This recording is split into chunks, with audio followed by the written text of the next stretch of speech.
Hello, wonderful weirdos. I am so thrilled to bring you another episode of Brave New Story. My name is VIKA Talks, and I am here with the inimitable Ido Portal. I have trained with him for a year now, and this training has fundamentally transformed me on every level, physically, mentally, emotionally, psychologically. And I feel so lucky that for the last 2 weeks, I got to participate in his European Movement Intensive. Now, Ido has been training the greatest athletes of our time, most of which he can't even say, but some are Conor McGregor from MMA, NFL, NBA champions, and this guy does stuff that 007 would be jealous of. So it is my great honor to introduce my teacher, my friend Ido Portal, to the show. Thank you, my dear. Thank you for coming back for round two. Round one was a frenzy on YouTube, and I thought we would start really small, like a little amuse-bouche for appetizer. So I ask you one question to begin. Ido, what's the point of life?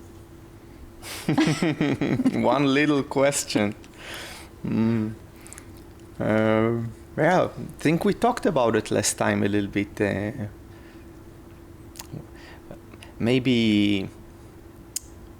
Maybe to answer it from a place of answer is not the best approach or the most honest approach. Maybe better to answer it with a question. If you could choose, not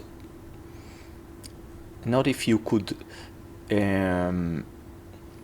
go with your desire, a certain desire, but if you could choose wisely, almost like zooming out of yourself, what would you want it to be about, or what would it make sense that it is about? And when I ask myself the question in that way, life is a school. Life is about an opportunity to transform something, to transcend, or else there is very little that makes sense here.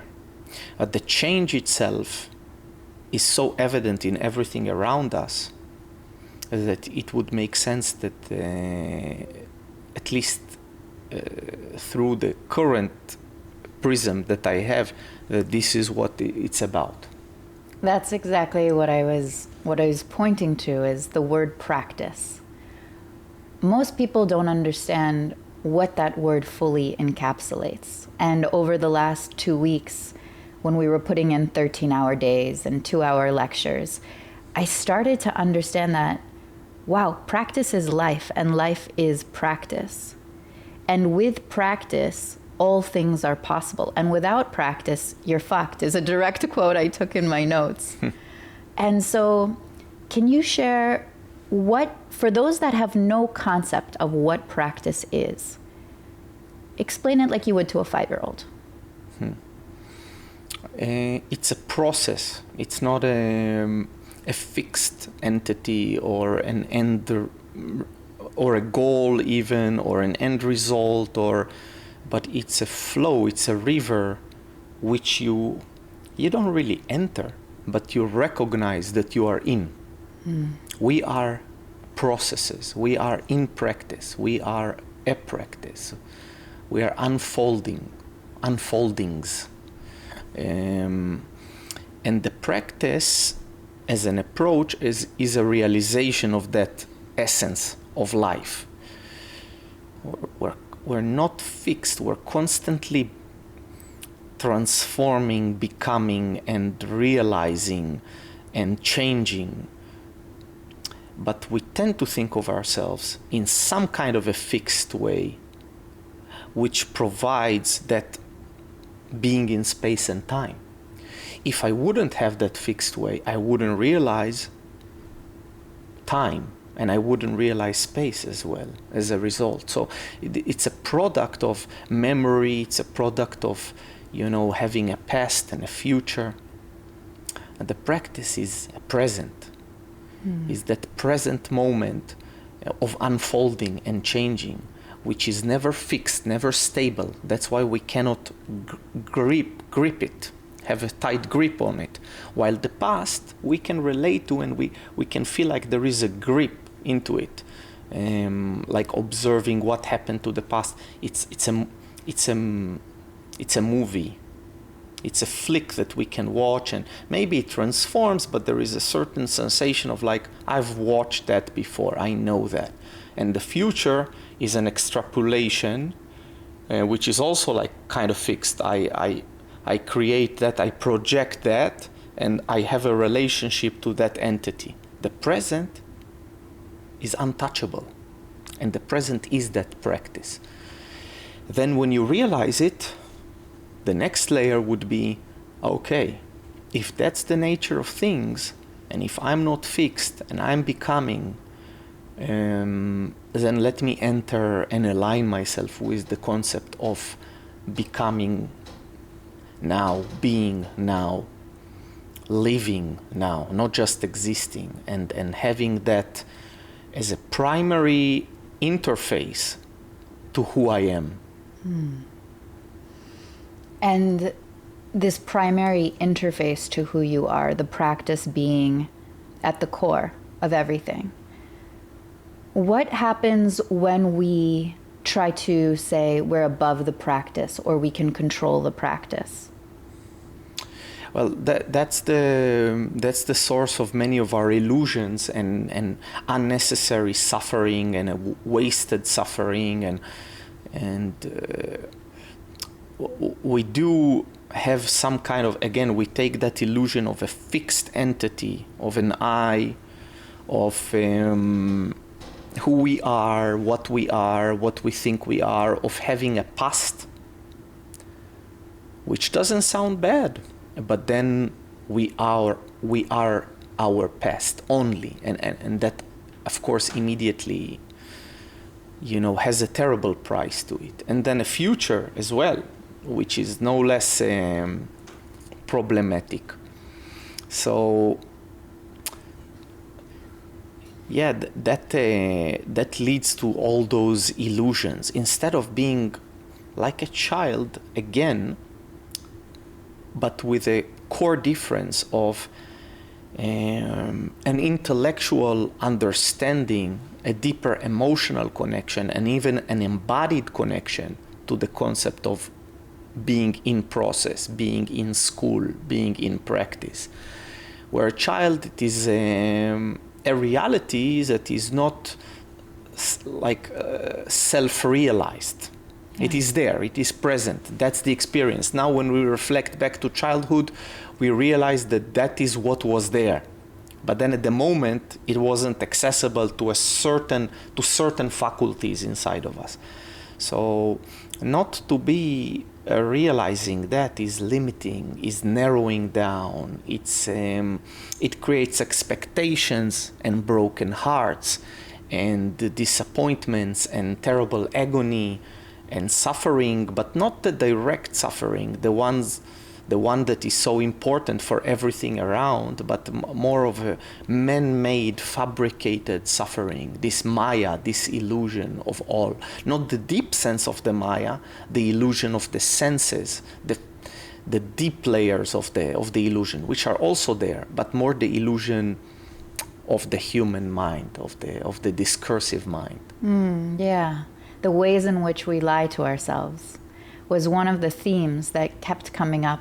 I went through 46 pages of notes yesterday, and what I noticed was there was this kind of understanding that the ways in which we lie to ourselves frame our reality. And so, for instance, right before this intensive, 5 days before, I broke off with my partner. And it was because he was self-delusional. And, Alain de Botton says on a first date, we should ask, in what ways are you crazy? And to that I say no. On a first date, we should ask, in what ways are you self-delusional? Because your self-delusion will ricochet and affect my perception of reality. But the irony is we're not self-aware enough to understand how we're self-delusional. So what would you recommend as a path for heightened awareness of our self-delusions and deeper understanding of the ways in which we are perpetrating the self-lying mechanism? It's an investigation,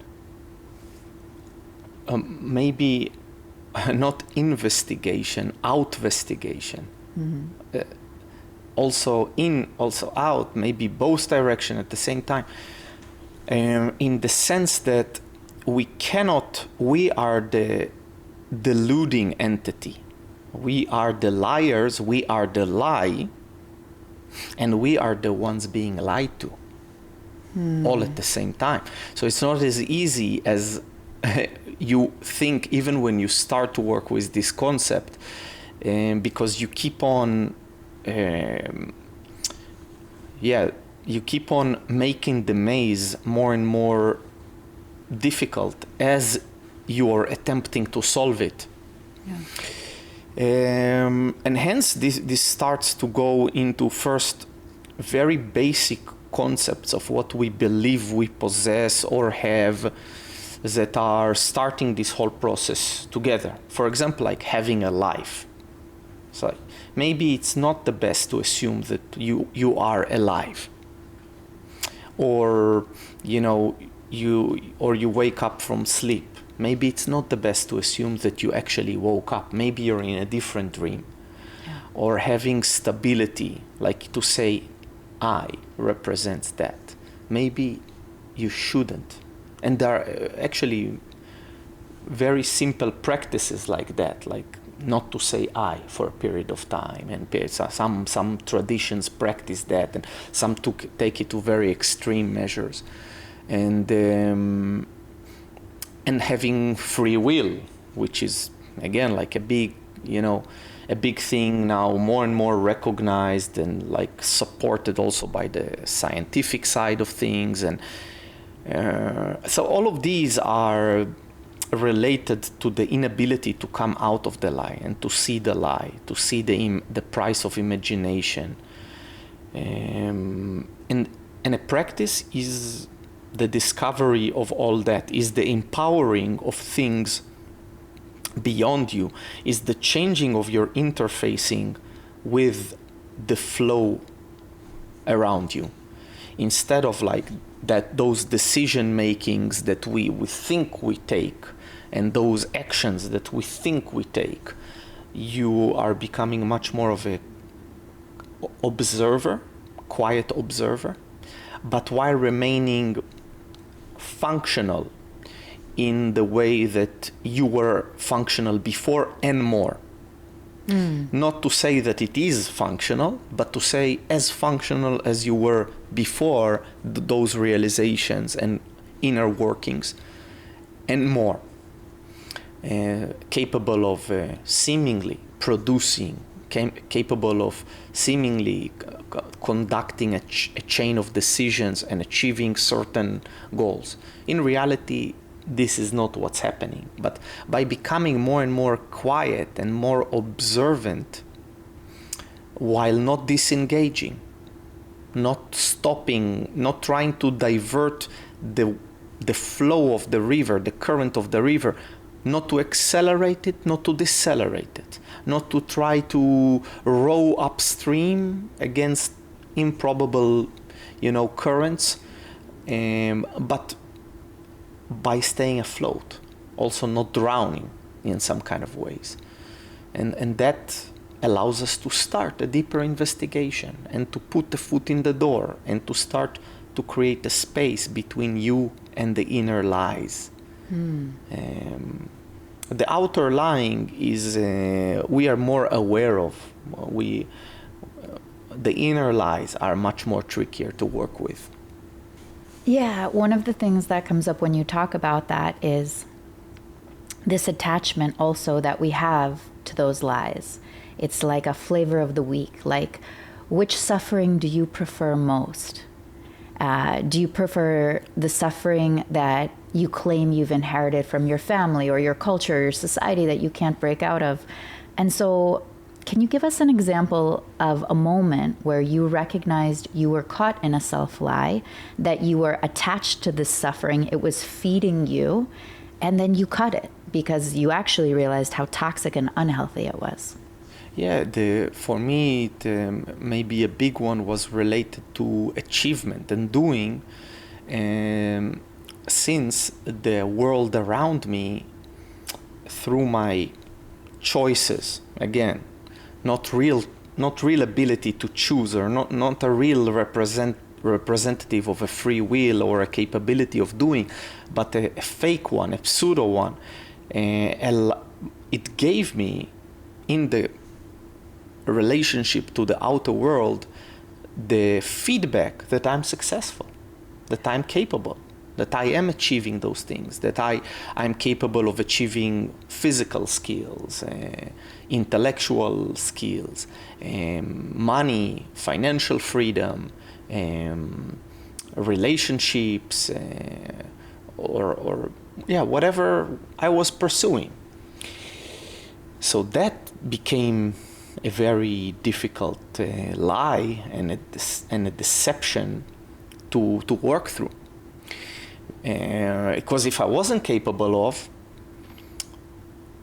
there would be a certain, at a certain point, there is a certain moment that you say, okay, enough, something is not going on here, and investigate. On the other hand, when you are successful, you don't get to see that so quickly. Things are working. You gain momentum. You keep pushing in the same exact way even more. The lie grows. The advantage is, at a certain point, with enough of these goals ticked and success achieved, you will realize the truth. Sometimes it happens quicker to some people, sometimes not. I'm not always clear what is the special ingredient that allowed me to see at a certain point and not stay further in this game. Fame, fortune, attention, it just stopped working. It wasn't scratching the itch anymore. And I was in that momentum. So it was there. Everything was calling for it. First thing that I did in this time, I stopped. I became silent. I moved away. And then I saw many things crumble to dust. And many others. First, I had to go through a very difficult time where you're still lying to yourself in all kinds of the old ways, but you're already operating in a new way, in this silent way. So then the pain increases, and it pulls you back to your old doings and your old illusions. And then if you work through that, of course, you get to see the other side eventually. And you get to be rewarded by, not that is the thing, but these rewards are almost like a calming medicine. It's not the goal, but it allows you to make another good, correct effort on the chain to realization, to awaken from that slumber. That resonates a lot, because I think, like you, I was raised to be excellent. It's the story of many immigrants, especially who come to America for the American dream. And my mom used to say, Vika, don't use the word try. What is this stupid American bullshit? You either do it or you don't. You do it excellent. And so my value was, I gotta be successful, but I gotta be extraordinary. I gotta be the best, the best, the best. And then I realized at a certain point, when I had won all the awards and made all the money, there was this hollow emptiness. And so I left and I backpacked the world for 28 months, and I got to work at orphanages through Southeast Asia. I got to really see perspective. And I started to think, wow, perspective is the real medicine. On the drive over here, I was prepping and I was nervous, and I look out the window and there's the Holocaust Memorial in Berlin. And I was like, oh, like those are our ancestors. We are their wildest dreams come true right now. And so what I found on the other side of chasing success was meaning. And I feel like that's what you're alluding to. But even in the training with you, I remember I was trying to do like a roundhouse kick, and I couldn't get it right. And you looked at me and you were like, stop chasing success. be a craftsman. So can you talk about that shift? Because it really helped me understand it's not about the accolades, the fame, the fortune. It's shifting from the mindset of success to the mindset of a craftsman. Yeah, well, in the beginning of that shift, you only know that your relationship to an achieved outcome. So even though you change the outcomes, you're still relating in the same way. It's still the same interfacing. So, and then this kind of a mentality of facilitating conditions, sharpening one's sword. Not winning any battles, sharpening one's sword, or this craftsmanship idea, or there are many names for it, many ways to look at it. This is starting to transform your relationship to the practice, and it's like a breath of fresh air when you start to get it. You let go. You're not under the pressure anymore of the end result, which is not up to you. Hence, it's an improbable, impossible pressure to take over you, which is not necessarily the bad thing about it. I'm all about unachievable goals. It is about the fact that it is achievable, potentially. The real trick, like Borges says, in the shape of the sword or the form of the sword, he says,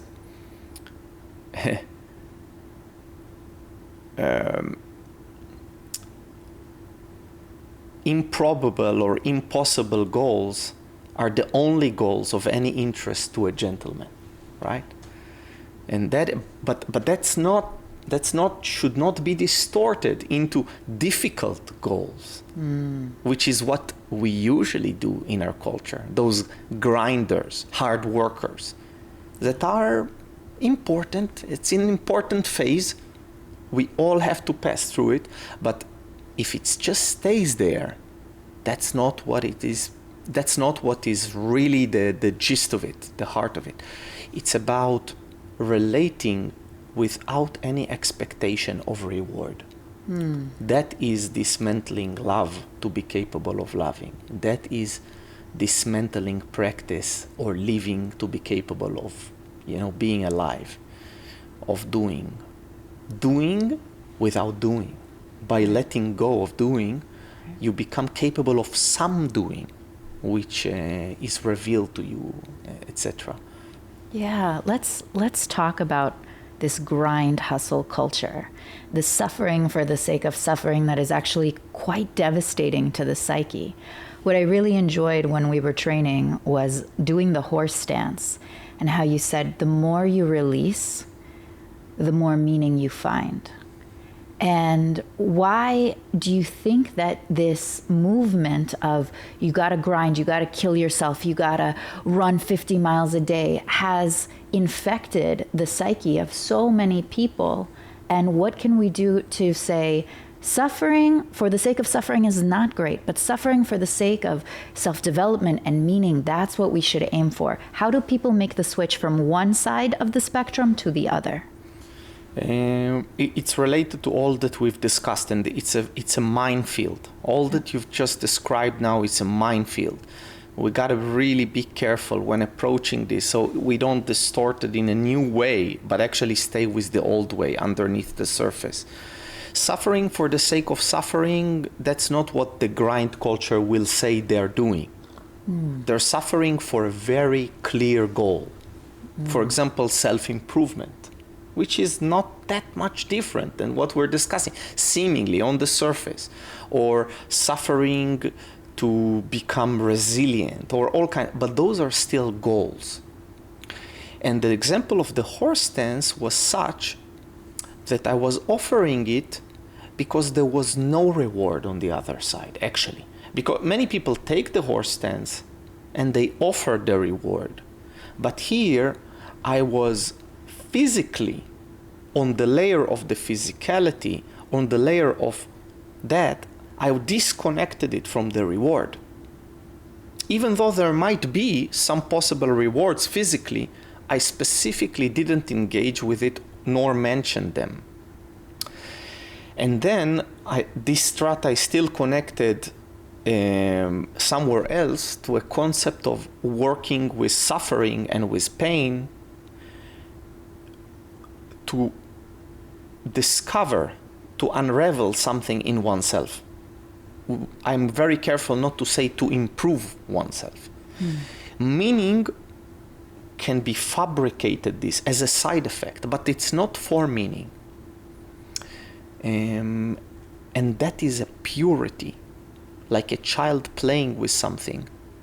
And there is no winning there. There is just discovery. There is just craftsmanship. There is just play. It's pure, and then maybe, but maybe not, there would come some rewards in high layers like meaning, self-transformation, transcendence, maybe. But it's very important for me not to engage with it directly, not to mention it even. So we might develop that pure connection and pure interface to that thing. And our culture is not there.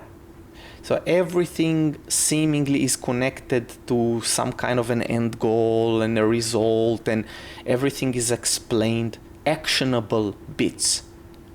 And we've reached a place where suffering is acknowledged. We need suffering. Well, they don't quite use that word the same way that we do. But like, for example, you hear neurologists like my friend Professor Huberman, he mentions limbic friction as a needed, element, or mentions all kinds of aspects of neurological development when you are doing something that you don't want to do. But if you do something that you do want to do to a certain extent, that you connected it to a goal, like I'm going to go to the ice bath and I'm going to get this, you will not get the same depth of discovery. Again, I wouldn't say reward. I'm very careful not to say development. That maintain a purity that sits in the heart of the practice. So we must sever the ties that don't allow us to engage in that way. Practice deeply should have no reason. That is something that most people are not ready to hear. So they must start by something like evolution of oneself, discovery. But the real depth of it is it should have no reason. It shouldn't be. This is one area, one concept that should not be tied to the rest. And that is what empowers it to empower you back. It is not of this earth. It is not of this universe. It is not of this realm. It comes from somewhere else. Hence, it empowers you. That is what we had of that ancient primordial God. But we've made this God more and more human, more time passed. And the same we did to our religions and practices and science, which is a new God, a new face of God. As Nietzsche said, like we are orphans. We've killed God, but we haven't replaced him with something remotely as capable to provide us on the way, like science. And that is an area that I try to keep very carefully for myself and to cultivate that purity. I think that really speaks to how obsessed we are as a society with directing. And in reading my notes, I said the more you practice, the less you'll have to direct. And so what practice is, to me, is a physicalization of the process. we can practice in meditation, we can practice with breath, and the practice that we've engaged in has been very physical. And so when you gave the example of the parable with the chariot, you talked about why it was so important to connect the emotions through the body. Could you walk us through that importance? First, regarding physicality, physicality is, when we think of physicality, we think of it as an aspect of. Actually, I believe this is a distortion. Physicality represents a totality. Physicality is more honest than saying mentally. Where is the mental faculty resides? In the body. What is the brain? Part of the body. What is the nervous system? Part of the body. Maybe it manufactures certain layers which are, of finer quality. But for me, this concept of physicality has been dumbed down by the smart that are actually stupid. That the smart that actually did not understand the depth, the Cartesian separation that as if hints that because we can distinguish between these qualities, that they are separable. They are two different things. The ability to distinguish, this is my knee conceptually, but to know that realistically, there is no knee. It is part of a bigger thing. There is no separation. Or a muscle. I take a biopsy and I say, here is a muscle. I take a biopsy, I say, here is a tendon. That is not a binary truth. That is not a black and white. Scientifically, it's a flow. It's a flow. So it's a certain percentage of muscle that we say, okay, we call this muscle because it's above 90 whatever percent muscular by definition, by the quality of the cells. But it's a flow. There is no place where it's pure tendon, this is pure muscle. So our separatist state of mind have deluded us into thinking we have a control over the pieces and that they are, they are isolated. And the same thing happened to us on the level of our thinking or feeling and the body, physically. So physicality represents for me everything. Everything is physically. While here on this planet, your thinking, anyone that was involved with any heavy thinking knows how physically taxing it is. Sweating, burning calories, accelerated heart rates, it's physical. For me, that's what the practice is.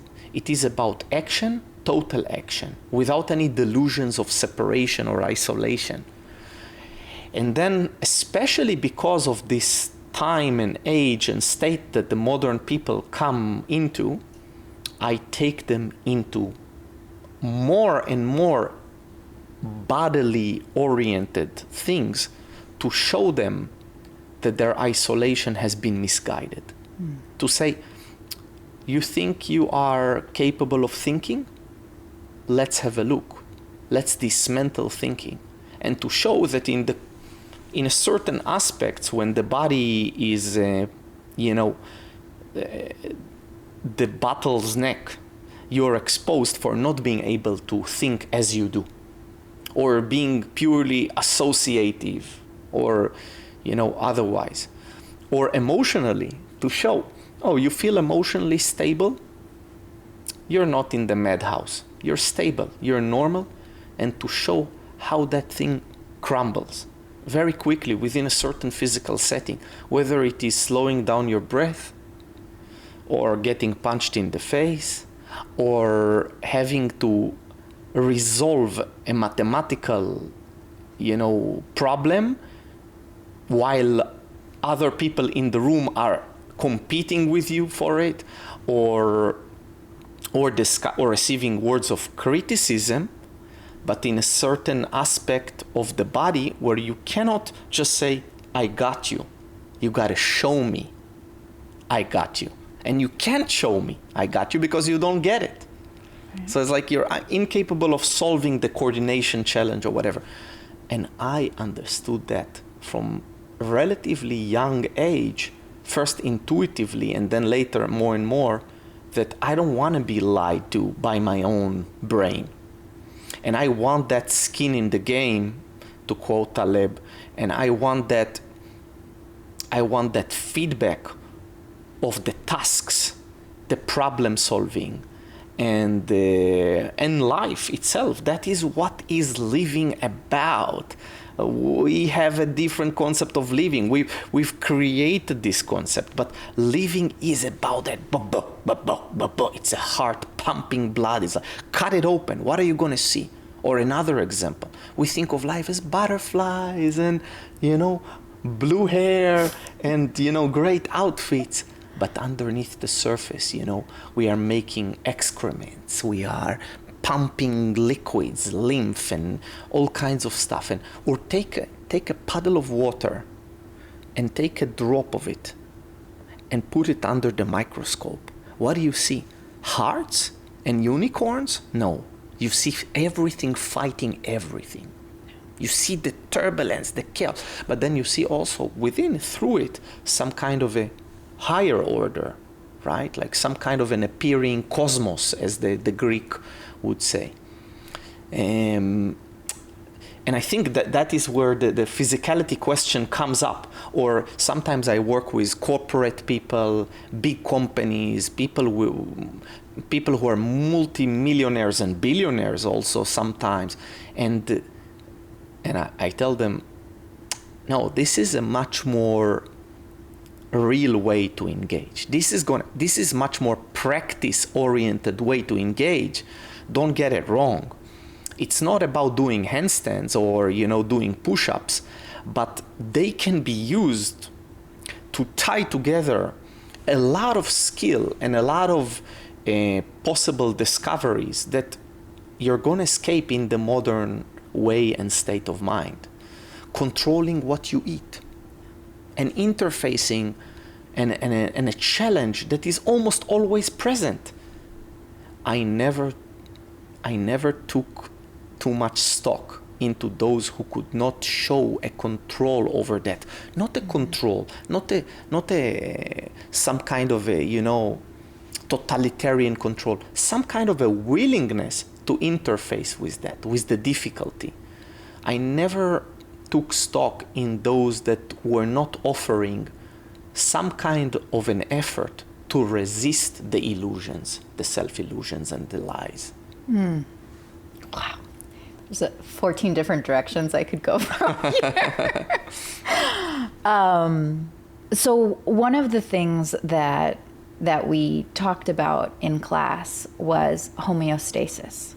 And when you're working with these high performers or you're working with your students, all of us share this basic biological mechanism of homeostasis.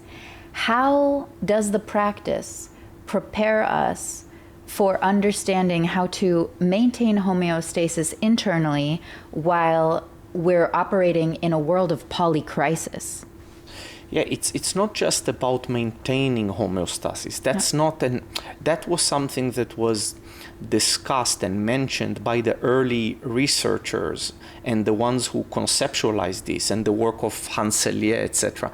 But actually, what I believe in, it is very important to come out of homeostasis. Right. There is no discovery, there is no evolution, there is no movement, there is no deep change without coming out of homeostasis. And homeostasis is not a fixed point. It is a boundary, it is a buffer. And still you gotta sometimes come out of it in order to formulate a new homeostatic point, which is more different and allows certain areas to be revealed that were not capable of before, etc. So the practice is both about achieving homeostasis, regaining homeostasis, but also destroying it just as much. And that is why it's confusing for people. And we've received this like pseudo practices like the practice of longevity, the practice of health, the practice of success, whatever that success is, the practice of physical skills, the practice of football, the practice of yoga, the practice of whatever. But then actually when you observe it, these are just establishing a certain homeostasis that gets you stuck eventually. Right. and you become a slave to that field. So I'm becoming the best football player in the world, but limiting my humanity. Not that football is the evil. You can use football to become fully realized person, but you should realize which football practice is that. It's a very different practice. So, or business success. Business world can be a microcosm of a true evolution, but we don't usually use that because it's a high stake thing. There is emotional demands, there is bodily demands, there is interpersonal communication demands, there is focus and mental, of course, qualities. It can offer a lot. It can be a practice, a good practice. Baking bread can be a good practice. But we become corrupted by the goals, and we become better and better successful in the field, but actually less and less successful in being ourselves, in the deeper sense of yourself. And homeostasis is related to all of this. When people achieve a certain homeostasis, another word, more grand word, is equanimity. And then that equanimity can become a tool, or it can become the worst trap. The last escape door from the real path, just before you actually get into the deeper end of things, and you escape there through this door by being equanimous. And the sign of it is, of course, there is clear physical signs. For example, the body is being neglected many times because you are beyond the body. You're equanimous. And then certain doings, capabilities of doings are also becoming not present. You disengage. You don't need to do. You don't need to achieve. And it's true that there is a lie in that doing and achievement, but by interfacing with it, there is great discoveries to be had. So a good example of that is my mother, who is quite equanimous, as you know her personally, yet at the same time, being in her mid-70s, she is still coming to these crazy events, sleeping sometimes 2-3 hours a night. She has sometimes insomnia while traveling, or just the difficulties of older age, and still pursuing things with a huge grin on her face. I know a lot of people who pursue but without a grin, and I know a lot of people with a grin that don't pursue. But the two together, that's a huge inspiration for me, and that smells to me of the real equanimity, the real homeostasis, the real resilience that enables one to challenge oneself even more versus escaping the challenge, as many of our awakened people, spiritual people, present that image. There is no pursuit, there is no need of anything, there is no need to push. All is good. So if all is good, enjoy what you've been given here, this opportunity. And the opportunity here is an opportunity of interfacing with all this beauty, and do it in the best possible way. Or disengage altogether, move on to the next life. But there is something that speaks to me of that last escape door when you are not doing that, and when it becomes equanimous but also not related to any doing, or capable of absorbing and transforming suffering, right? Which is what we are, mechanisms of the transformation of suffering. Mechanisms of the transformation of suffering. It's hard to talk about success or suffering without talking about ego.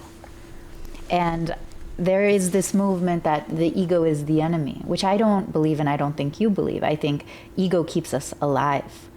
Too much ego, anything out of balance, is a disease. So it feels like what we're actually aiming for through practice is a diminished sense of ego.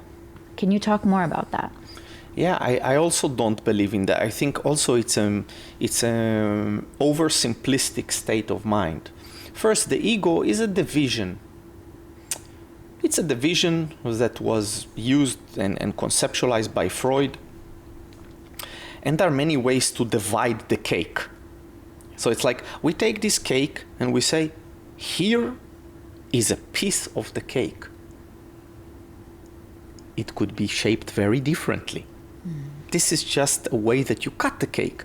But if it's cut like that and offered to you, you might not see that. So the ego is some kind of a division, some kind of a part of us which is relating to functioning. Actually, that's the functional side of it. Or else, how would it catch us so much in such big traps and in these nets that it does catch us? It is because it is a very important functional bit that has to react to various perception and inputs that are coming in, and it's tied together with it, and it is supposed to do that. You take a breath in and you stay alive, and you do all kinds of instinctive functions also because of the ego. And again, the division of it might not be that Freudian division, but I want to offer it because it does teach something. Why am I breathing in? Why am I taking another breath? There is a suffering that arises. Science will tell you CO2 levels are rising, and that creates the need to inhale more or right now. That is a certain interaction of the system. Right now, you are cellularly unpacking things. Certain cells are dying and others are, reproducing, and we're clearing byproducts and moving. How all this magic is happening? There is a program that has to run inside of you. Just like on that layer, there are these programs running with full autonomy, right? You're not busy right now managing the cellular cleanup. Yeah. You also have the same functionality happening on a psychological layer. And that we call ego.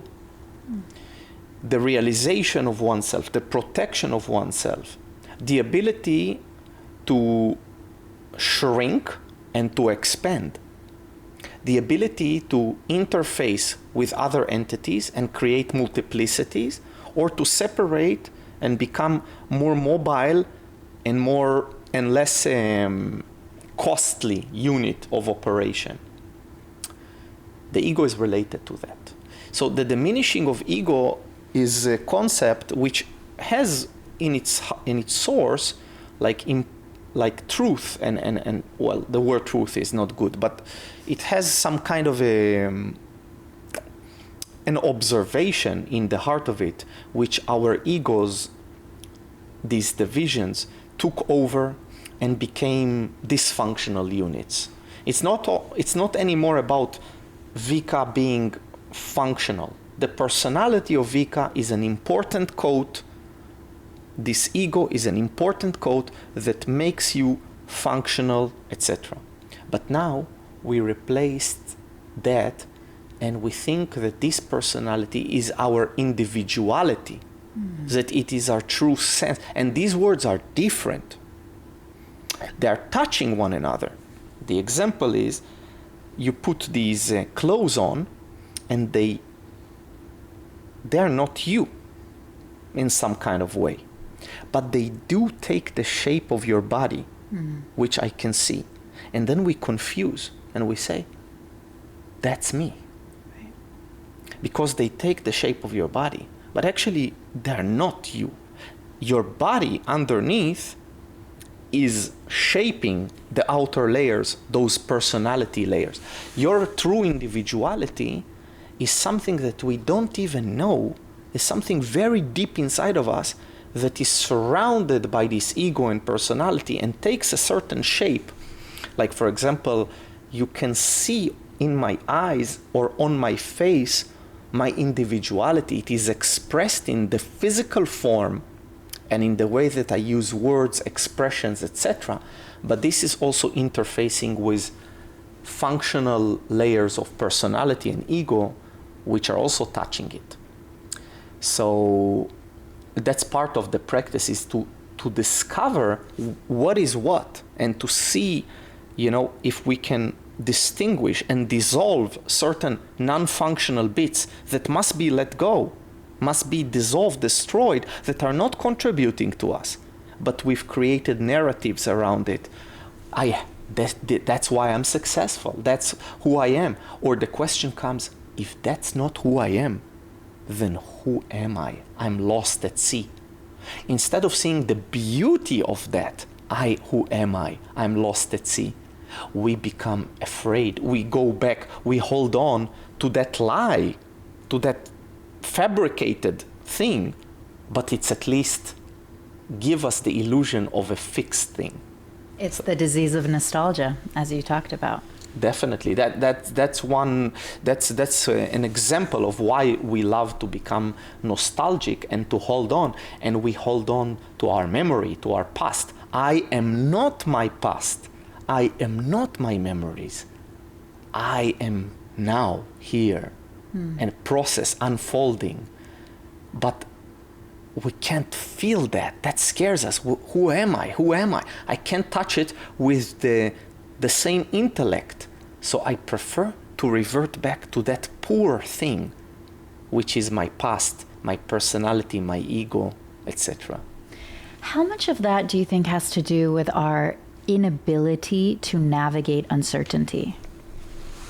Yeah, very much. Good point, because as I mentioned, if those areas were not functional, we wouldn't be caught in them. So the turbulence of life and the need to remain functional and to operate within chaos and within uncertainty forces us to use the ego. When we use the ego, it tends to take over, as it is only capable of helping us to remain functional because it has the ability to take over. It has the ability to lead the whole ship, but then it doesn't give its control away again. So the more under stress and duress you are, the more difficult it is to see beyond the ego and to work beyond it, because you keep using that resource, and you got to learn how to use other resources to work with certain difficulties, etc., which relates to a lot of the things that we were doing physically this week. It's like, do it, but it's not just about how to do it. That's the Instagram, the social media problem. It's all about the what. Everybody's looking at what, but actually the how is not a how. These tutorials or these, quick advices or these slogans or these podcasts, they seemingly talk about the how, but it's actually a what, a distorted what that became the how. The how cannot be transmitted there, so it is not present. It's just a whole new world that we fabricated in a certain transmission. Now when I'm next to you and I smell you and I see your facial expressions and I feel some kind of a vibratory thing maybe, and there is this interpersonal space and there is an exchange, and we spend 2 weeks now being in effort together, in shared agony and shared laughter together. Now there is certain transmission possible. Without it, don't lie to yourself. This transmission is not the same. And we totally replaced this basic layer of being here with that layer without realizing the cost. It keeps on corrupting us. It keeps pulling us back towards this direction and telling us, there you go. Here's another like. There you go. Here is some attention. There you go. Here's another $1. There you go. Here is a sweet treat. And we're programmed to work with it. We are programmed for that, but then we stop interfacing with something like meaning. I have no meaning. I was like, I'm getting all this stuff. I keep scratching those itches, but then certain other layers, which are supposed to be the base, are totally gone. So the pyramid is upside down, and we're standing in a very shaky and shady place where we seemingly make progress as human beings. This is just a technological progress. And as human beings, it doesn't look like we've made a lot of progress. If you look at the state of war, state of the world, state of how we treat each other, state of, deep realizations, we're not there. But it looks like we're peeking behind Scott's shoulder and looking at his notebooks, and we're about to discover, we're about to create just as that creative quality can. And we are totally on the opposite direction, in my eyes. Yeah, I agree. It feels like death by 1,000 distractions. And you were saying how it's all of these innocent small things that are robbing us of our lives. Like the Harry Potters, deeply entertaining, but then we don't make time to read Borges. Can you talk more about what are the ways in which we're being robbed by these 1,000 tiny paper cuts? Yeah, the big ones, the big evil things are easily conceptualized, and some places and cultures and people are suffering from those. But then in the enlightened world, we should be careful from something much, much more present. These little innocent things that are robbing our attention, our focus, and our meaning. I don't do any wrong by, putting something on Instagram and getting my likes and interacting like this. But in reality, we are destroying ourselves, the next generation. We are robbing ourselves from very basic skills that seemed innocent, but are related to the ability to live our life to the fullest. We have used technology in all the wrong ways because we are corrupt. So it's a very quick, slippery slope in that regard. And I think mentioning it in relation to the innocent things is very tricky because people are kind of willing to accept the big bad, villains in the story, but they're not willing to accept that they're little innocent vices, seemingly, or not even vices. That's the thing. It's like, it's not even a vice, but that's where a lot of the suffering comes to our own and the ones of others.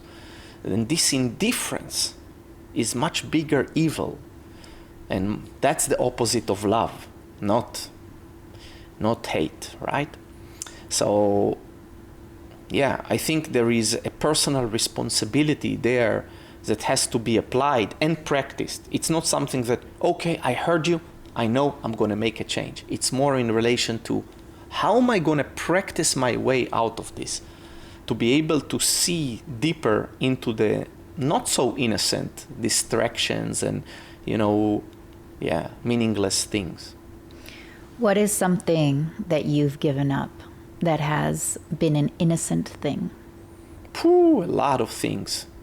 First, I've never had a TV really since childhood, So that is one area where it was just like it wasn't there. And then since I was 15, for many decades now, I've been controlling what I eat in some kind of a way. Not overly controlling, but not underly controlling, never releasing. In every meal, there is some kind of an interfacing. Even when I fell down and chose wrongly, there was an immediate, realization of that. So that's I've been doing most of my life. And great working with my laziness and with my great fatigue. People have no idea how much I have been struggling with working against my own laziness and fatigue, because I've been doing it for such a long time, and I've been able to be functional in a relatively positive, productive way when compared to the world around me. So they assume that, there is not much struggle there. But these are things like my laziness is there present every day, even after all this time.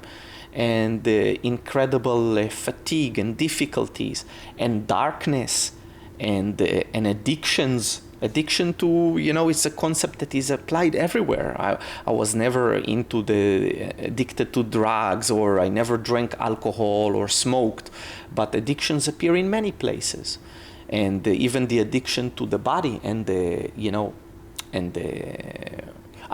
over-identification with the body, that's an area. And I can go on and on and on. And it's always a struggle. And it's always a struggle of realization or an observation first, and then working, with it. What I appreciate most about you as a teacher and as a human is that you show your humanness. You don't want to be pedestaled. And so thank you for sharing that, because I think people see you and they think, oh, he's a god. He has no struggles. He has no flaws. And actually this practice is your way of navigating all of the things that make you entirely human. Thank you. Thank you for saying that. I could not do that. And maybe I'm incapable of doing that as deeply as I wish. And many times I simply forced myself to do that in some kind of a way, which means it wasn't a decision that I took just out of, like, for example, the white hair or the wrinkles, or not to do that, not to hide that, not to. I made it a point to show that, or my aches, or my pains, or or the tiredness of my eyes, or whatever it is. It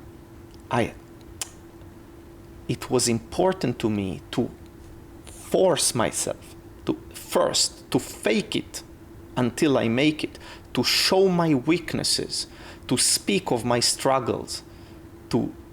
It wasn't easy. It wasn't something that I just decided and I did with a full heart, a full ego, right? Not a heart. But with time, the more time it passed, it gave back to me. And it took away of a lot of the wrong people around that were not really interested in the truth as I see it, in the practice as I see it. They were interested in some kind of an immature, super picture. And yeah, it gave me a lot back, but it was a struggle. And so thank you for acknowledging that, for whatever part I am to be acknowledged for. Yeah, well earned. We'll be back for part 2 after this brief commercial break. What would it feel like to tell a story in a way that pulls people in? What would it feel like to feel comfortable in your skin when expressing yourself?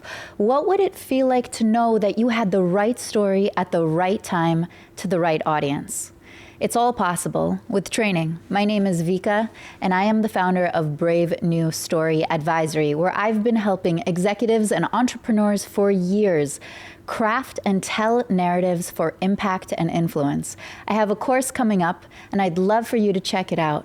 So go to bravenewstory.com and send me a note. Looking forward to it.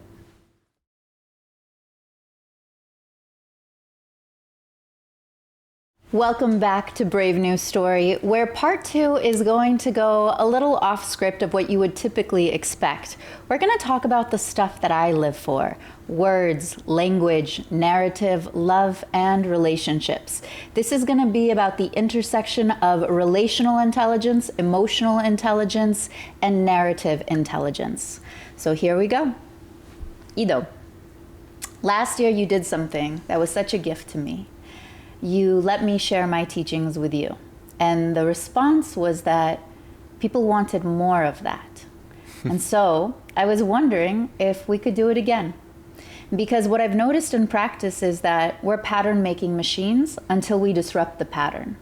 And so much of the stories we tell ourselves are delusional, and they're not true, and they're really devastating to the psyche. And so today we're going to go through a process that I do with my students. And sometimes it's executives, sometimes it's entrepreneurs, but it's always people that are seeking for something beyond the known.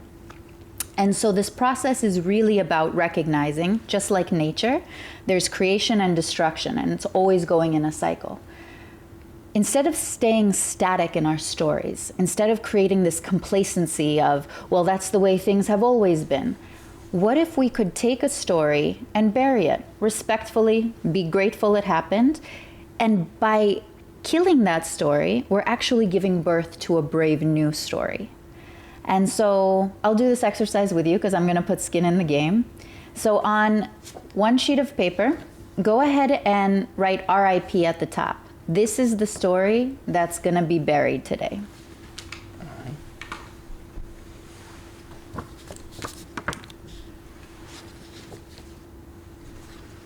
Okay.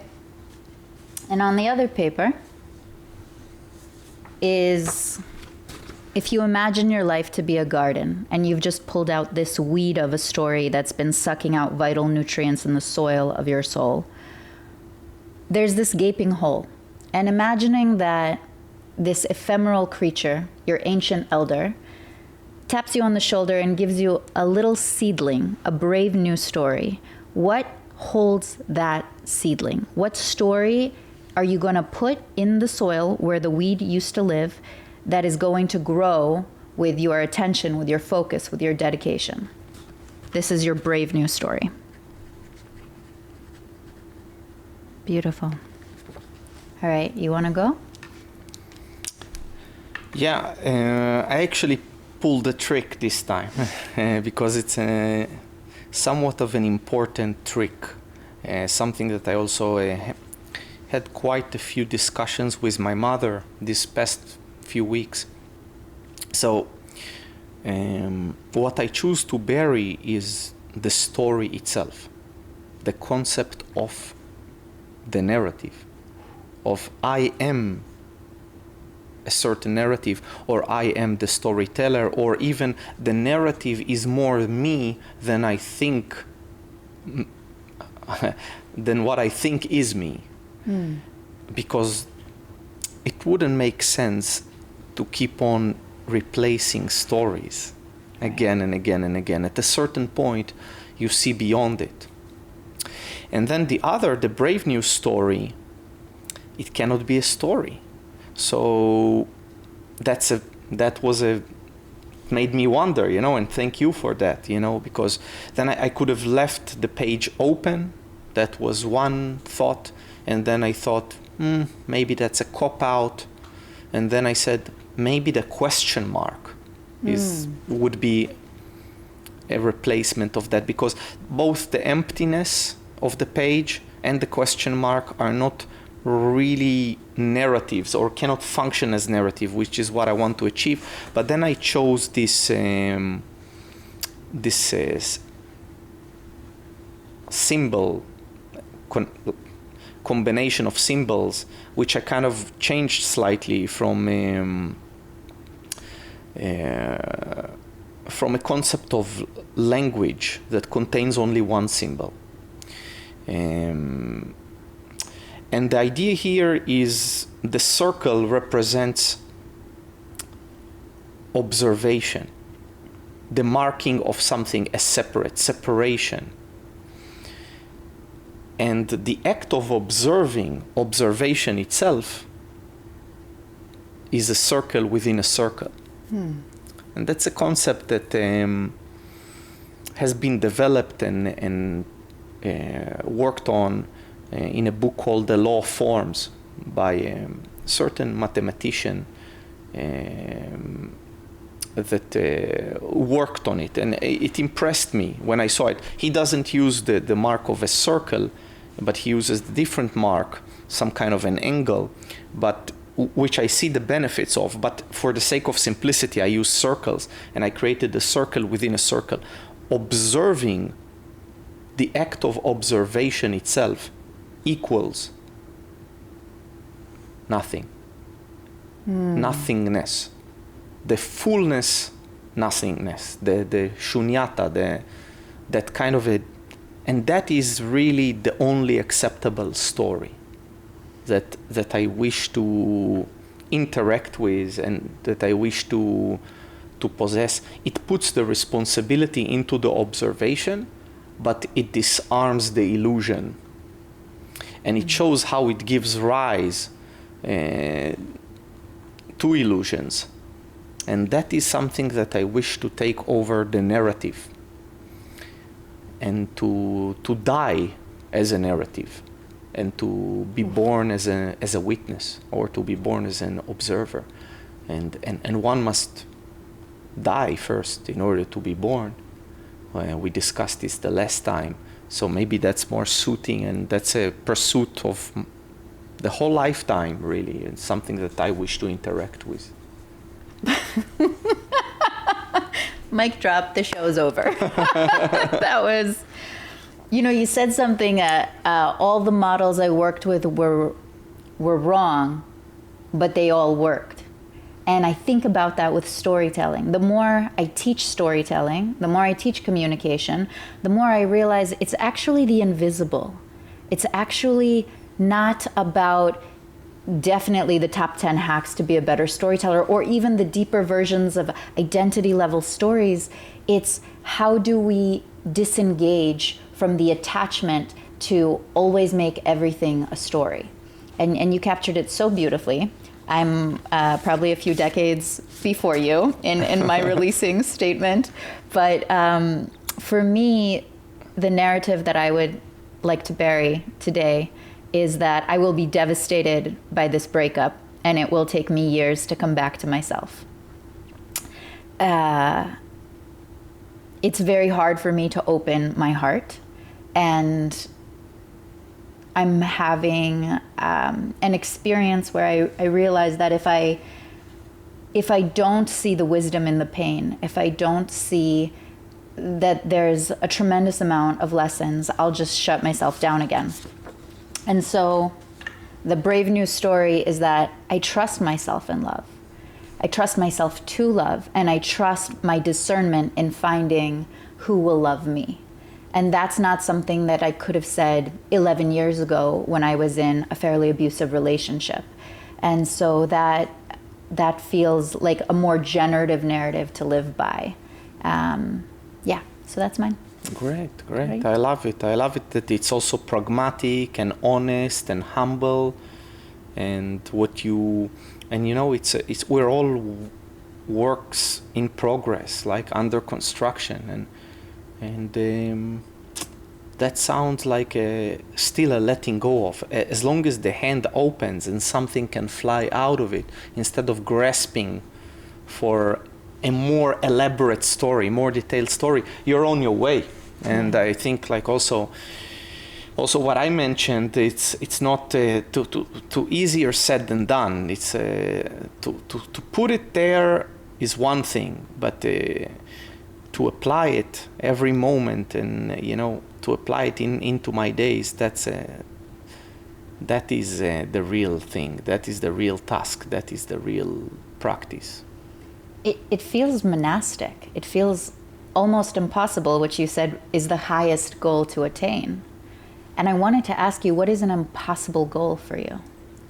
The monastic side takes it into the possibility. I believe it's beyond the monastic. Okay. I believe it's to be the monk in the city. To be the monk. To be the monk in the To be the monk, period, is achievable. Okay, it's a hard thing to do, but I have glimpsed for myself that a more suitable thing would be to remain in life, or to be of life, but not to remain in life. Or there are many ways to say it. There is one version by Osho, and there are other more ancient versions of that, but understand it however you wish. But it is not to disengage with the currents around us and with what is unfolding. It is not an escape route. It is not a cop-out. It is not a changing of the outside scenario, but it is an obligation to observe in a passive, active way, not in a passive way, purely, as we usually understand passive. There is some kind of an interaction with the opposites. There is the oxymoron that you become, because it's full of activity. It's actually very active, much more active than directly engaging with the activity. And I think it's just represents of the practice, for me. So it's something that I wish to declare, even if I'm not capable of, or maybe I'll never be capable of. Maybe it's not something, like you said, it's not something that one can be capable of, but I wish to devote to, I wish to cultivate in.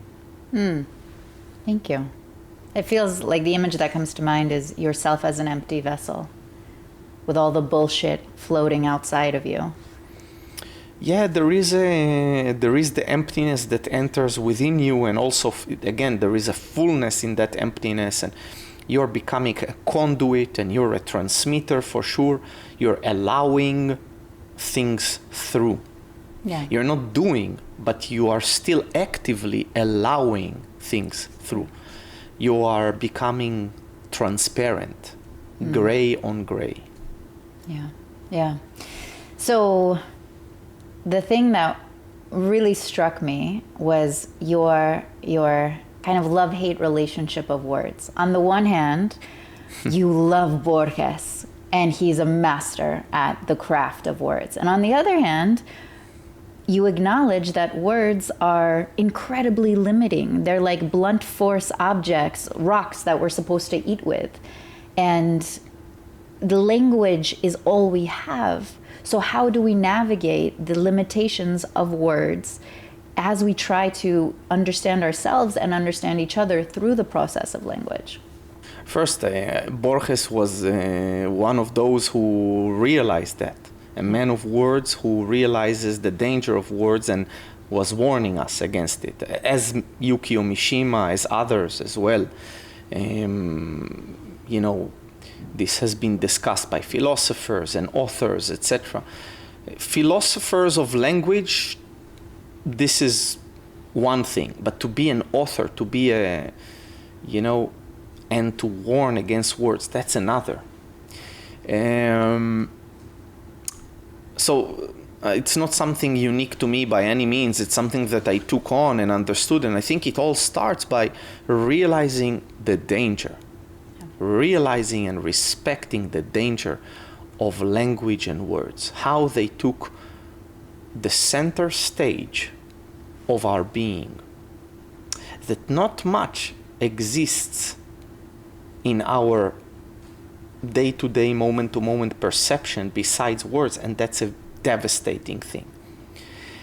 And then we keep on empowering them more and more and more and moving into that direction. So that, I think, is the first part. And, again, one more place when I prescribe non-verbal experience, bodily experience, action, behavior modifications, observation, all these tools that are non-verbal, non-discursive, or at least they point at that direction and they facilitate conditions in which less prisons are being constructed by your words and your concepts. That's I think the starting point, is to realize that, to educate oneself, to see the true nature, as Mishima says, that the true nature of words to reality is not that of the nitric oxide, the nitric acid, and the copper plate, where both of them are extracted from nature. But words and reality have a different relationship. They are more like the stomach acids and the stomach itself. They are extracted by the stomach, but they are capable of destroying it. And as reality gave birth to words, words have a certain power to corrupt it and to destroy it. And that I think is a very important warning from a prodigy of words, from a prodigy of language. And Borges does the same in, many of his short stories and, his work with the concepts. So words are flawed, and stories are flawed, and language is flawed. Flaws, flaws, flaws. Everything's flawed. How do we come out of the broken systems that we are given? They're flawed. Everything is flawed, which is not wholesome. Yeah. It is not a wholesome entity. So we cannot replace reality with a partial entity. So they're not any more flawed or less flawed than other things, but they are now much more present and take precedence. And so their flaw is becoming more and more painful, more and more generative of evil in its true sense of the word, and, etc. So how can you interact with something else? Well, more wholesome interactions, becoming more balanced in your interfacing with things, with reality, becoming more observant of other layers inside of you, giving them room, giving them place to arise, giving them reasons to be there, and not just hammering oneself with words endlessly, ideas, and then, of course, realizing that you are becoming emptier and emptier in the bad sense of the word, lacking of meaning, depressed, distant, or capable of distracting yourself from seeing that still by all kinds of modern means, but deeply devoid of any essence. It makes me think about essence in another way. When you were giving me good sage words about my breakup, it seemed like you had a totally different perspective on romantic love. So I want to segue into kind of from the intelligence of words to the intelligence of relationships. You have a beef, it seems, with romantic love, or at least in the way that it's prescribed in modern society.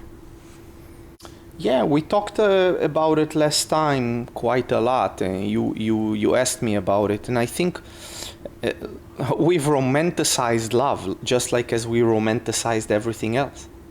So it's not a unique thing, romantic love. We romanticized a lot of things. We extracted and isolated these things.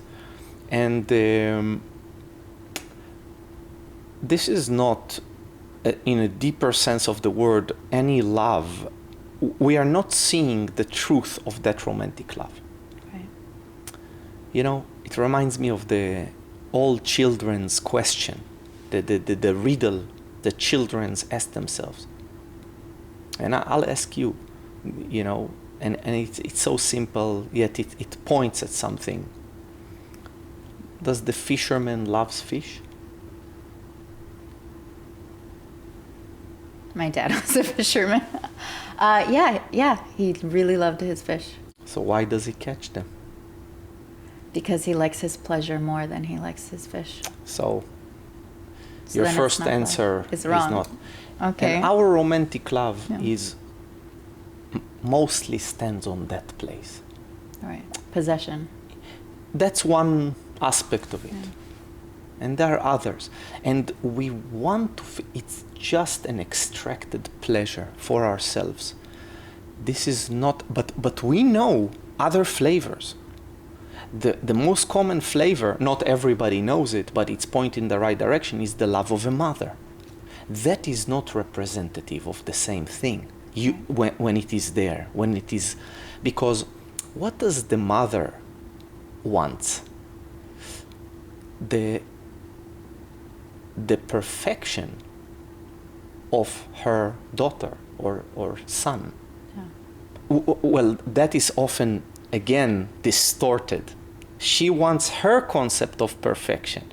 But in essence, if you take it into the black and white, the love of a mother should represent, I want you to perfect yourself. Mm-hmm.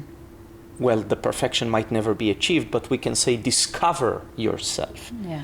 Discover deeper essence, evolve oneself. Understand oneself. Understand more oneself, even if not totally. That is more of a concept of love that I wish to stand behind. I'm not confusing the fact that my dick stands up for romantic love. And I shouldn't confuse my romantic love with that concept of love. Right. And there are three different entities, and all of them, we can use the word love to connect to. Even the first one, we put the words sexuality or attraction, but it is a physical expression of a certain type of love. The second one is a emotional love. We shouldn't even, it has been romanticized, but it is an emotional one, and it is related to the gratification of one's emotion, not for the other. And the third one is what we should actually use the word love, period, for. Now, we don't know that. So, or we know it, but we aspire for it somewhere back in the back of our head, but we actually interact with something else. So we never choose to love, really, which is essential, these two words, choosing and loving. And we are still bound by that corruptive, concepts. Now, the good news, the calming news is it doesn't have to be exclusive. So you can have a certain rising of emotional content, emotional love, and you can have physical attraction, but without the conscious choice on top of it, those will be totally corruptive and disruptive, become possession, become hate very easily. So our real work is to choose to love. Whether it is accompanied by those other layers or not, or whether it precedes it or following it, but at a certain point, you must address this in your life. Love is nothing without choice. And romantic love, the last thing that you have there is a choice. The last thing that you have there. And very, very quickly, it turns into the fisherman that we say clearly, yeah, a fisherman loves fish, but actually he kills the fish, and that is that's not really, again, it's oversimplistic. Yeah. I don't want to present it as the full picture, but I think it's an approachable way for people maybe to relate to. So this makes me curious. Have you ever chosen love? That's part of my practice. Yes, that's part of my practice, and I'm trying to engage with it all the time, to love the people around me, to love my partners, to love my teachers, to love my students, to love my mother, to love my father, to love my siblings, to love the person at the shop, to love the person who did harm to me. So this is actually one of the most profound gifts you gave us in class. Your practice of loving those who have harmed you. Can you share that gratitude practice? It really blew my mind. Yeah, it's a practice that one has to engage with gradually, and I believe it is a more advanced phase. But you start by cultivating the love as a choice, which means I choose to feel love now, and I cultivate this entity inside of me, just like a switch, just like a muscle contraction, that I'm capable of bringing it about. It's not just the romantic love, but it is metta, that loving kindness kind of a thing, which is a lot more pure. And then I direct it. In order to ignite it, I use the connection between the thinking faculty and the emotional faculty, which is some kind of an imagery. right? Imagery is very well suited to connect these two entities. If I'll think, feel love, feel love, feel love, nothing would happen. But if I bring about some kind of an impression, some kind of an image, then I am actually capable of maybe starting something. And this is a lot of practice. This is not happening the first times that you're doing it. You gotta do your time, devote your hours. Then you're capable of directing it into simple objects, familiar, friendly objects. Maybe it's a baby's image, holding a baby in your hands and seeing his face, or a puppy. These are often the way that it is being taught within Buddhism, for example. Then from there you start to direct it to more complex objects that you have more complex relationship with. Eventually into those people that you don't have any potential negative interactions with. From there, you take it on to people you do love, but you have potential like romantic partners. That's even more complex. From there, you take it into the indifference, or people you like. You can take another sub-step. People you like, whatever that means, not love. And then from there to people you're indifferent with, the shopkeeper. And from there to people who did harm to you. And that's where the real power of the practice, of this gratitude practice, shows its real face. Because that represents of a real choice and of a real dissolution of some part of us which has been harmed, has been rigidified, has been contracted. And that opens up a big space. And even I try to take this practice into the people who do harm to me still. So that's even more like that is still going on. There's still somebody wishing bad for you and damaging you. And of course, this decreases tremendously your own engagement with wrongdoing towards others, naturally, by realizing how much effort and how much pain you're experiencing there and cultivating love towards that. And so this is a practice. This is a very powerful practice. It's not something that you do and you finish and you engage with it, you do your due diligence, you interact with it, you go on a retreat. Sometimes it's whole retreats of doing this. Take 10 days and you practice this 10, 12 hours a day. And then you still do it in your day-to-day to a certain extent, and on and on.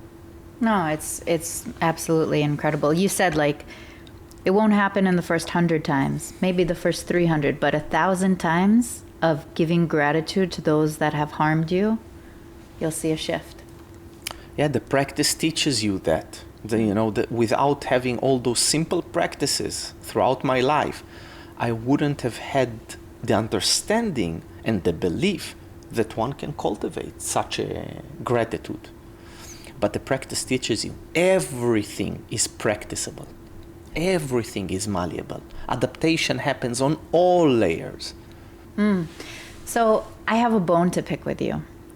And you said it early on after your mom quoted something brilliant. The most egotistical thing you can do is bring a child into the world. That was me. Oh, that was you. The least egotistical thing you can do is raise it. That was her. That was her. Okay, so it was a sandwich.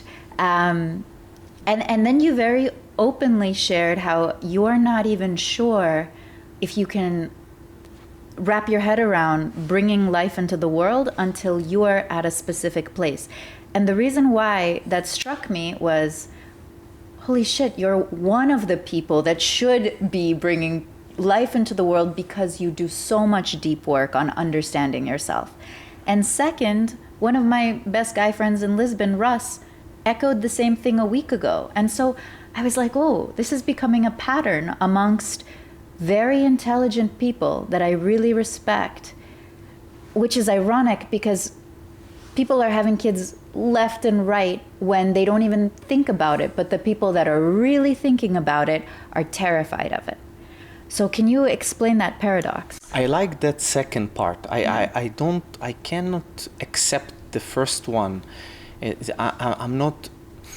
I don't view myself as one who works on oneself more than others or see some kind of even an advantage in that. I don't think this advantage should be any motivating factor, nor do I sense it. I am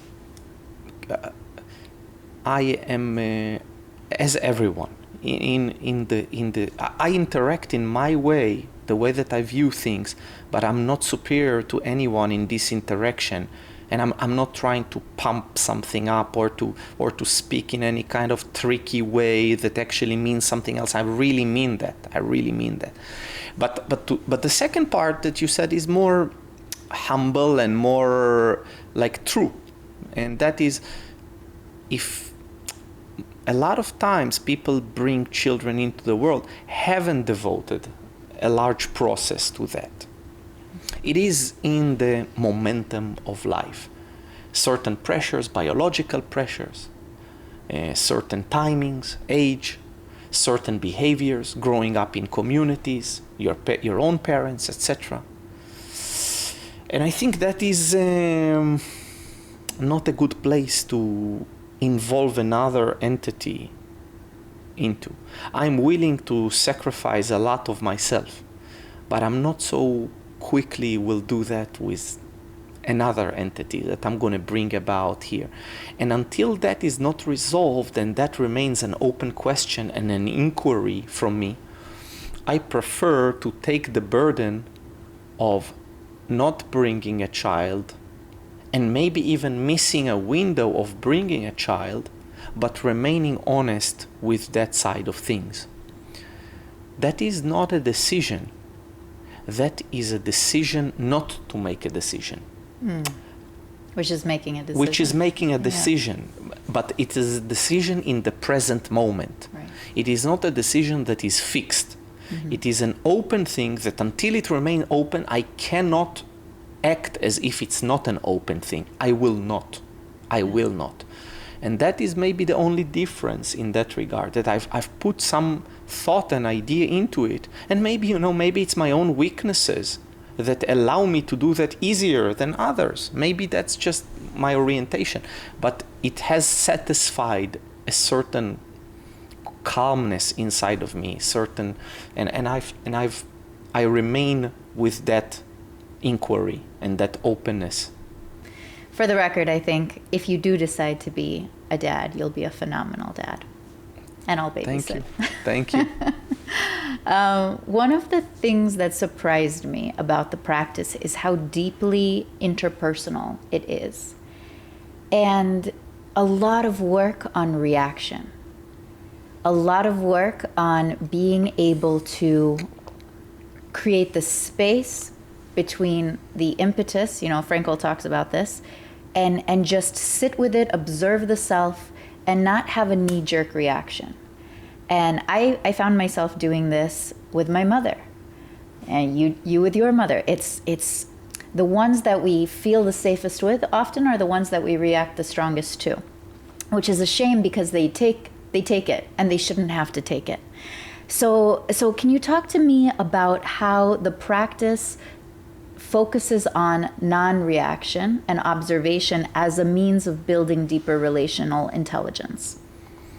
Yeah, non-reaction may be big thing. Definitely that's the direction, but maybe we will never achieve it. Maybe this is a bit misleading but let's say delayed response, modulating the reaction, foot in the door. I like to say foot in the door. When you conduct such a relationship, you are good to go. You're in process. You don't need to look for a certain achievement. You need to continue to unfold that process, whether it will achieve non-reaction, non-attachment. That is great. I don't know if it's achievable physically in this world. I don't know if it's achievable on any layer, but I know that delaying the response is enough to modulate it and for good things to come out of that.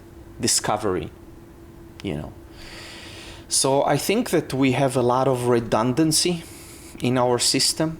We have a lot of entities running parallel. All of them are capable of leading the whole system and taking over. The reason is we live in a volatile world reality. We are also encapsulated beings of a sort. We are connected, but we're also separated. This means that we have an inner environment and there is the outer environment. The inner environment means that we have to maintain homeostasis. We have to protect the inner environment because the outer environment is representative of change, chaos. In order to do that, we need many systems. So if one system fails, another system will take over. This gives birth to redundancy, compensatory systems. That's a very quick way, but condensed way. I put a lot of concepts in there. Maybe people need to hear it a few times or write it down or make a mind map for themselves to get it. Now, this is our situation, redundant, containing of many different systems running parallel, capable of leading the whole entity and taking it somewhere. For example, emotionally, I can be touched and this takes me one direction. But then with the intellect, I can sometimes catch it, take into another direction.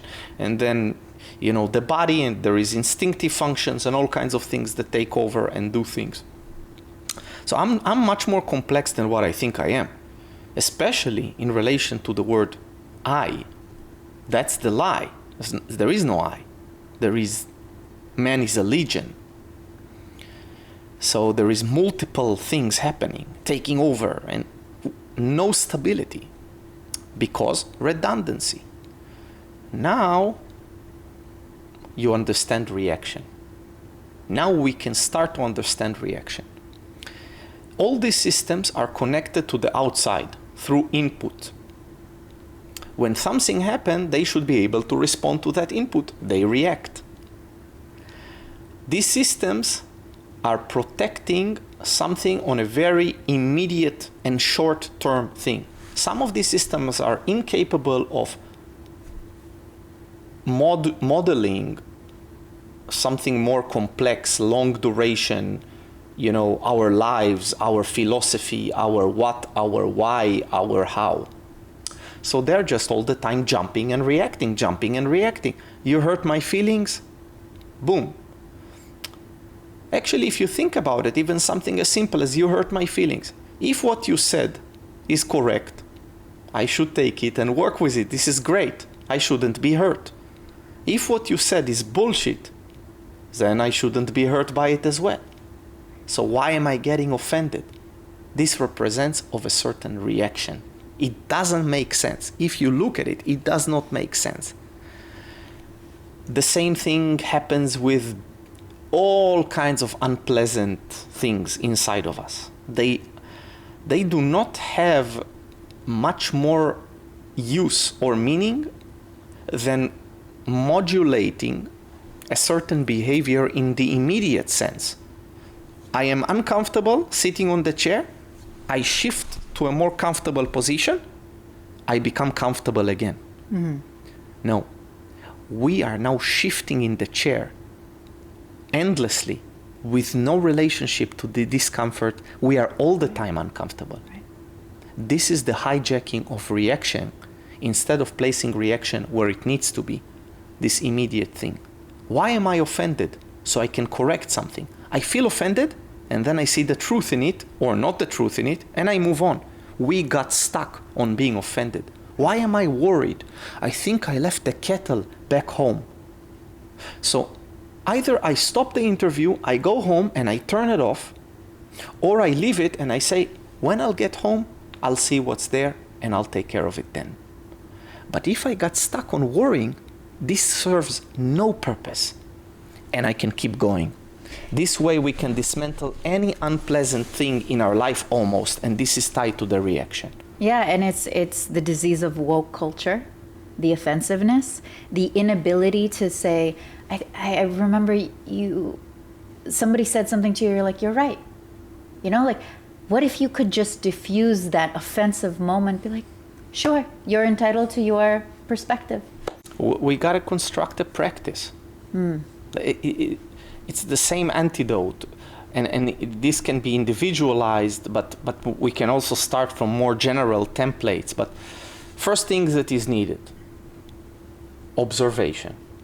If you're not on your guard, if you're not waiting there watching, you're not going to catch that worry. It's going to be activating. You're going to be reactive to it. So we got to start by observation and cultivating a practice of observation, not in relation to worrying maybe yet, but in relation to observation as a general concept. From there, we can start to find those areas. So for example, after a person cultivated a certain observatory practice, official and unofficial. For example, I'll advise and I'll build with my students, that's what we're doing. I'll build an observation that is it's bounded by a certain length of time, 10, 20, 30, 40, 50, 60 minutes. You got to sit there and you got to observe. You cultivate non-action, non-choice, choiceless awareness. You're just observing. After this period of time that you spend each day, you can call it meditation, but it's not really meditation. You must be able to recall and report, if needed, what was going on there. If you come out of those 60 minutes and you don't know what the hell was going on, you were not observing. You should be able to say, yeah, in the beginning, the physical aches were bothering me and my mind was wondering about this thing I have with the bank. And then you should be able to more or less map that period of time. With time, watching starts to modulate what is coming, and you realize the power of just watching, of course. But that shouldn't be expected. You should treat it. That's why I don't advise it as a meditation or mental development or any kind of concept like that. But I advise it as an observation. You become an observatory. Mm-hmm. You do this, but together with this, I'll build with the person a more unofficial observation. This is happening throughout the week and the month. And this is not bounded by any period of time. And after that week or that month, there would be also a report there. A more generalized and more loose report, less detailed, what was going on during the week. For example, we can create certain markers for the 5 most common unpleasant things that are going on inside a person.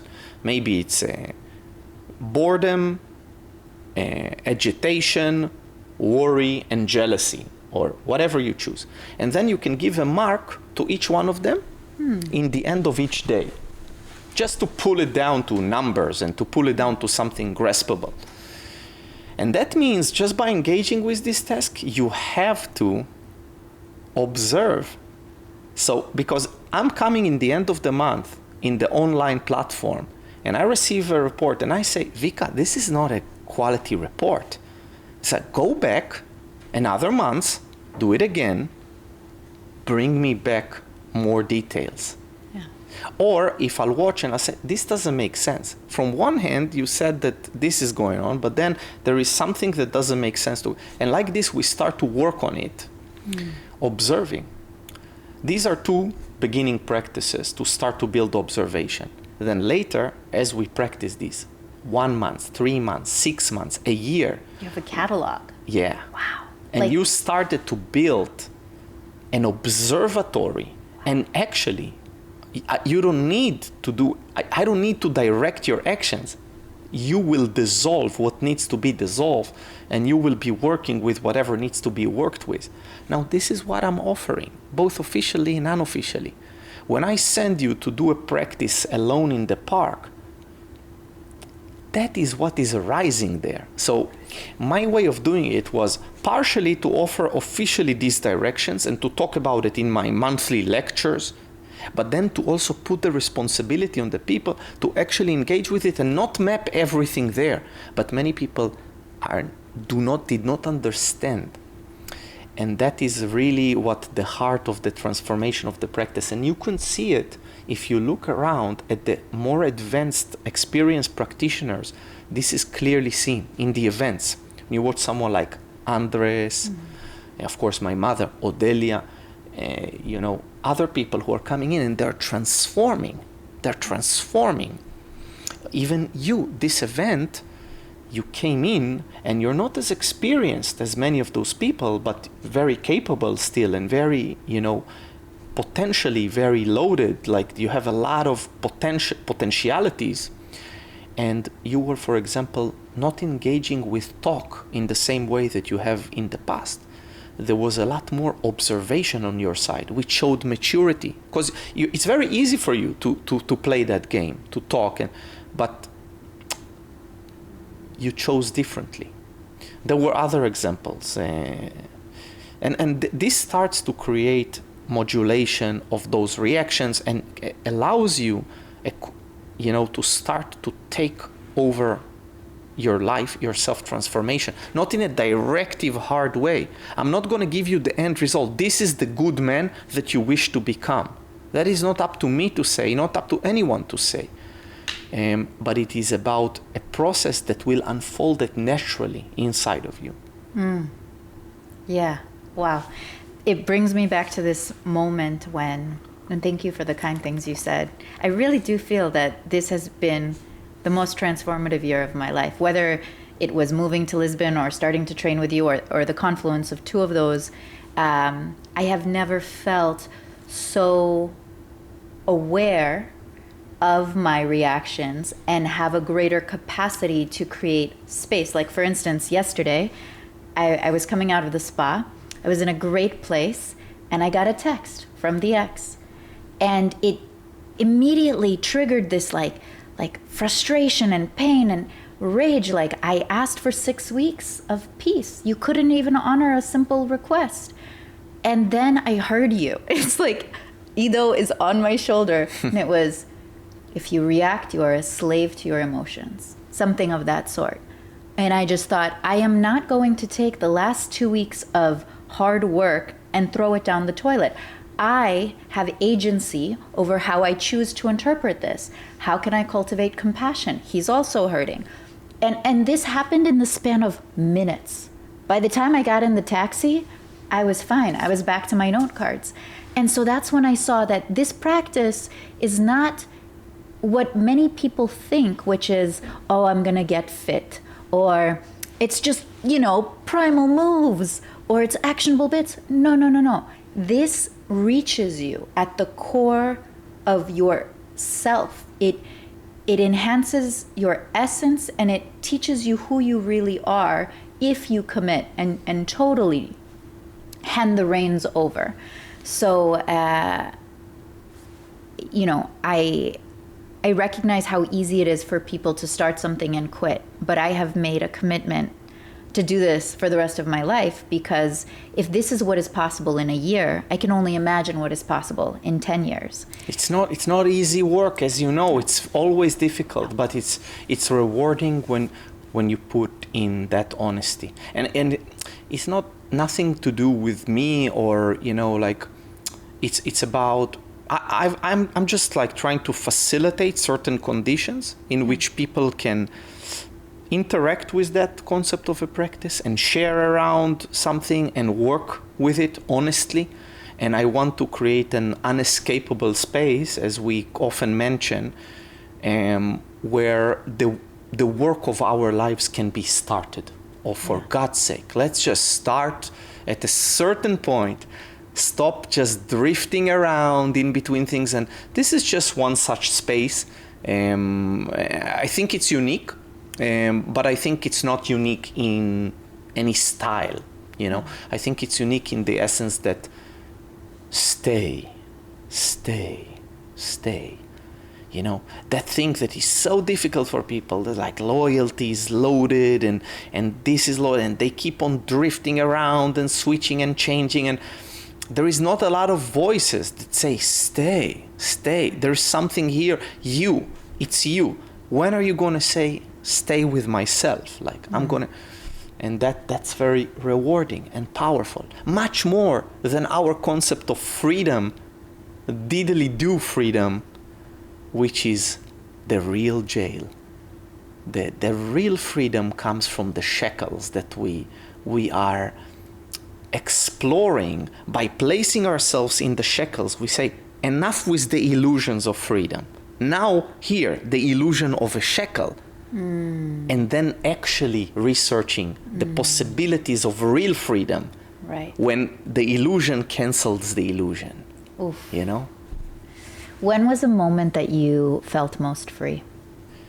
Discovering these concepts, and I always intuitively were directed somewhere, whether it's something higher than me, some intuition, my upbringing, or even my weaknesses. I don't know, that in some way I was able to work with, or they turned me, or whatever it is. And then slowly realizing, constructing that conceptual structure, and then reaching the place where it has been constructed well enough. It's never fully constructed, but it has been constructed well enough that I can rest into it. And I can say, now I have the mechanism that will continue to propel me forward, whether I like it or not. And I don't want to work from the like or the dislike. So that was the freedom. I don't need to like it or not to like it. Now I have built it, they will come.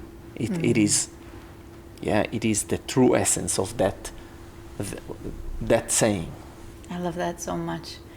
You've had one of the most storied careers of any practitioner could have. There's nothing you haven't done, from performing capoeira at 15. There's a lot, but yeah, I've done. So that's my question is, I hate to use the word bucket list, but what would you still like to do? Not really in that sense of the word. I've, like, for example, I stopped traveling the world. I just stopped. I stopped doing impressive movement. I stopped interacting with the social media by certain ways. I stopped taking my shirt off. I stopped a lot of things, not because I was forced to stop them. I chose to stop them because that is not the real interaction that I wish to have. So the bucket list is more in relation to the application of these concepts. I don't need to be in any specific place. I don't need to find a partner or have a better partner. I don't need to have another physical skill. I want to have this superpower. So the application is in my honesty towards the concept of a practice. I don't need to make any more money. This has freed me, but I have remained in great effort. I've remained in great practice. I don't also want to disengage with that. That is a risk, that is a danger, that when you disengage, you actually sever the actual mechanism that brought you there. The suffering is useful for me. The effort is useful, the right effort, not effort per se, not sadomasochistic suffering, but the ones that I use as food for working on myself, for, discovering myself. So the bucket list is related to the how and not so much to the what anymore. Mm-hmm. And I lost the taste for that. So I'm still traveling. I will go. I will do work with people, and I will research things that are interesting to me. But sometimes I get into the place where I'm being blocked by something. Something is not, and in the past I would have just hammered through it, I gotta get that. And nowadays it's oh, this is blocked, no problem, because my work continues anyways, and I just very easily, go somewhere else. For example, I went to study a lot of different subjects with many teachers, and some places, certain teachers, they don't want to teach you. There is a complex relationship when you're a known figure, when you earn a lot of money or something. They have these ego themselves, and So in the past, I always found a way to somehow learn or extract information. Nowadays, when I get the wrong attitude, I'll just say, you know what? You might be the best. You might have something very unique, but that's not what's important here. And I'll just turn and go somewhere else without a second thought about it, realizing the true essence of my practice does not rely on that achievement or this achievement. And the actual mechanism of it is not there. My work is somewhere else. My work is somewhere else. It brings to mind this quote you said to share your teachings generously because they will only land with the right students. If it's the true teachings, they cannot be taken in the wrong way. They can be distorted into something else, but that's not the teachings anymore. And then you should, secrets are there to facilitate the conditions in which secrets are not needed. It's an oxymoron. Secrets are important because they serve the transmission. They empower, they load the currency into things. But ultimately, there are no secrets. You can spill the beans, and if the person can take it, if he's engaging with the right action to actually take the teachings, he's already the right person. And if he's not the right person, he cannot take it. He can hear everything, and it goes from here, comes out of there, or being distorted into something else. So that's a very complex relationship. Like some things, I value their secrecy, but some things are best hidden in plain sight, And when they're left there, they're even more powerful. I'm going to throw a totally unrelated question because I think for those watching, this affects their day-to-day life. Why is dating so broken? Dating? Yeah, because we're talking about relational intelligence, and I feel like we really wound each other in the beginning of dating, in our adolescence through our 20s. Especially now with these apps, it's become a minefield of instant gratification, which takes away from the actual point of connecting and creating meaning with each other. Well, the whole thing is distorted. Dating is based on so many different concepts that we already distorted in the past, that by the time we reach dating, the whole thing is a monstrous, twist. And then modern dating is even more twisted. So I think it comes from there, and a lot of the things that we covered. And then the intentions, what is really it can be about?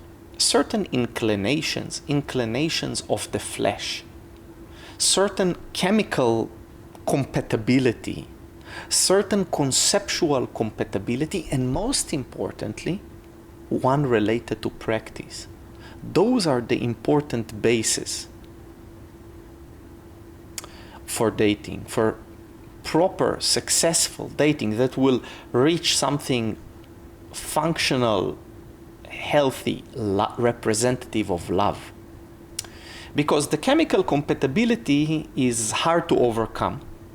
You might, at the end of the road, be capable of overcoming it, but it's not going to be easy, so you might be more realistic, pragmatic, and honest with yourself to where you are, that you engage with the proper compatibility. And then compatibility of ideas is also very important, because especially in relation to practice, because if I feel like I'm a finished product and I want you to accept me, but I'm not a finished product.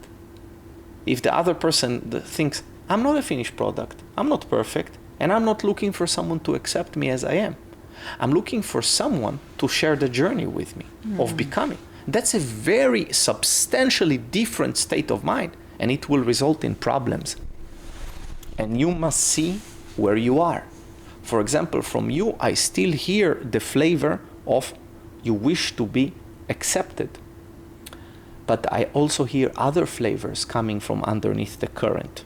And you will have to make the peace in between these sides. because you're not satisfied with yourself. That is why you make such big efforts. So you must be honest also with that. Now, it doesn't mean that you want someone not to accept you, which is what can be twisted into. That's not what I'm suggesting. But I'm suggesting that this is not the primary prerequisite for you. Yeah. But more, what you're looking for is someone who looks to work on oneself as well. Yeah. Now, what will be the result? Someone that accepts you. So we just resolve the problem. Do you notice? Yeah. But it's different. It's different, essentially in flavor. And you must cultivate the same with yourself and be honest towards it. It's like people make mistakes. They're not finished products. And you must be able to also see the other person and their struggles to become and actually share the journey. And then chemical sexual compatibility and then these together, boom, this is the highest chances you can have versus all kinds of other factors which are mentioned in this field, which are, some kind of a romantic emotional compatibility. Exactly not. Like opposites actually attract in that regard many times. And many other examples that were kind of like, or for example, political inclinations. If you're open in this way of becoming, political inclination, different political are not an issue. Never will become an issue. There are higher grounds that we need to be aware of. I hope that helps. I'm not a big expert on dating. It's why I ask you, because you bring a different perspective to it. And I think one of the greatest perspectives that you brought is that practice is about problem solving. And when you're a couple, you're constantly going to be navigating problems. My mom says to me, Vika, you must find the man who solves more problems than he creates. I'm like, Ma, you want to find me a unicorn? But that's really it. Can I trust you at the level of critical thinking that I trust myself and more? Or am I always going to have to be leading and pulling you up, and when shit hits the fan, it's all on me? And I think that's what I'm looking for, is to find someone. I created this matrix. All models are broken, but it helps me. I want to feel met intellectually, emotionally, spiritually, and erotically. And, as my friend Esther says, you can't ask one person to fulfill all your needs. But what I think is important is there's seedlings in each of those quadrants. How do you interpret that model? I see why you're trying to do it. You're trying to safeguard yourself, to bring something to compatibility for this action of interaction, this interfacing. But it's too cumbersome, and I prefer to go to the root of all these and maybe take one or two seedlings, and that's it. So spiritually, what does that mean? When we start to take it apart, we'll discover it's so. What do you mean spiritually compatible? You mean two hippies? Or, that's not going to serve you. Yeah. You can be dating a mathematician, which will be the most amazing partner for you for the rest of your life. It does not depend on this factor. So what I've suggested is something more clean. Are you intending to work on yourself, or do you view yourself as a finished product? Are you in practice or not? First requirement. Second, what you called erotically or sexually or chemical compatibility, that I must acknowledge the flesh is talking as well.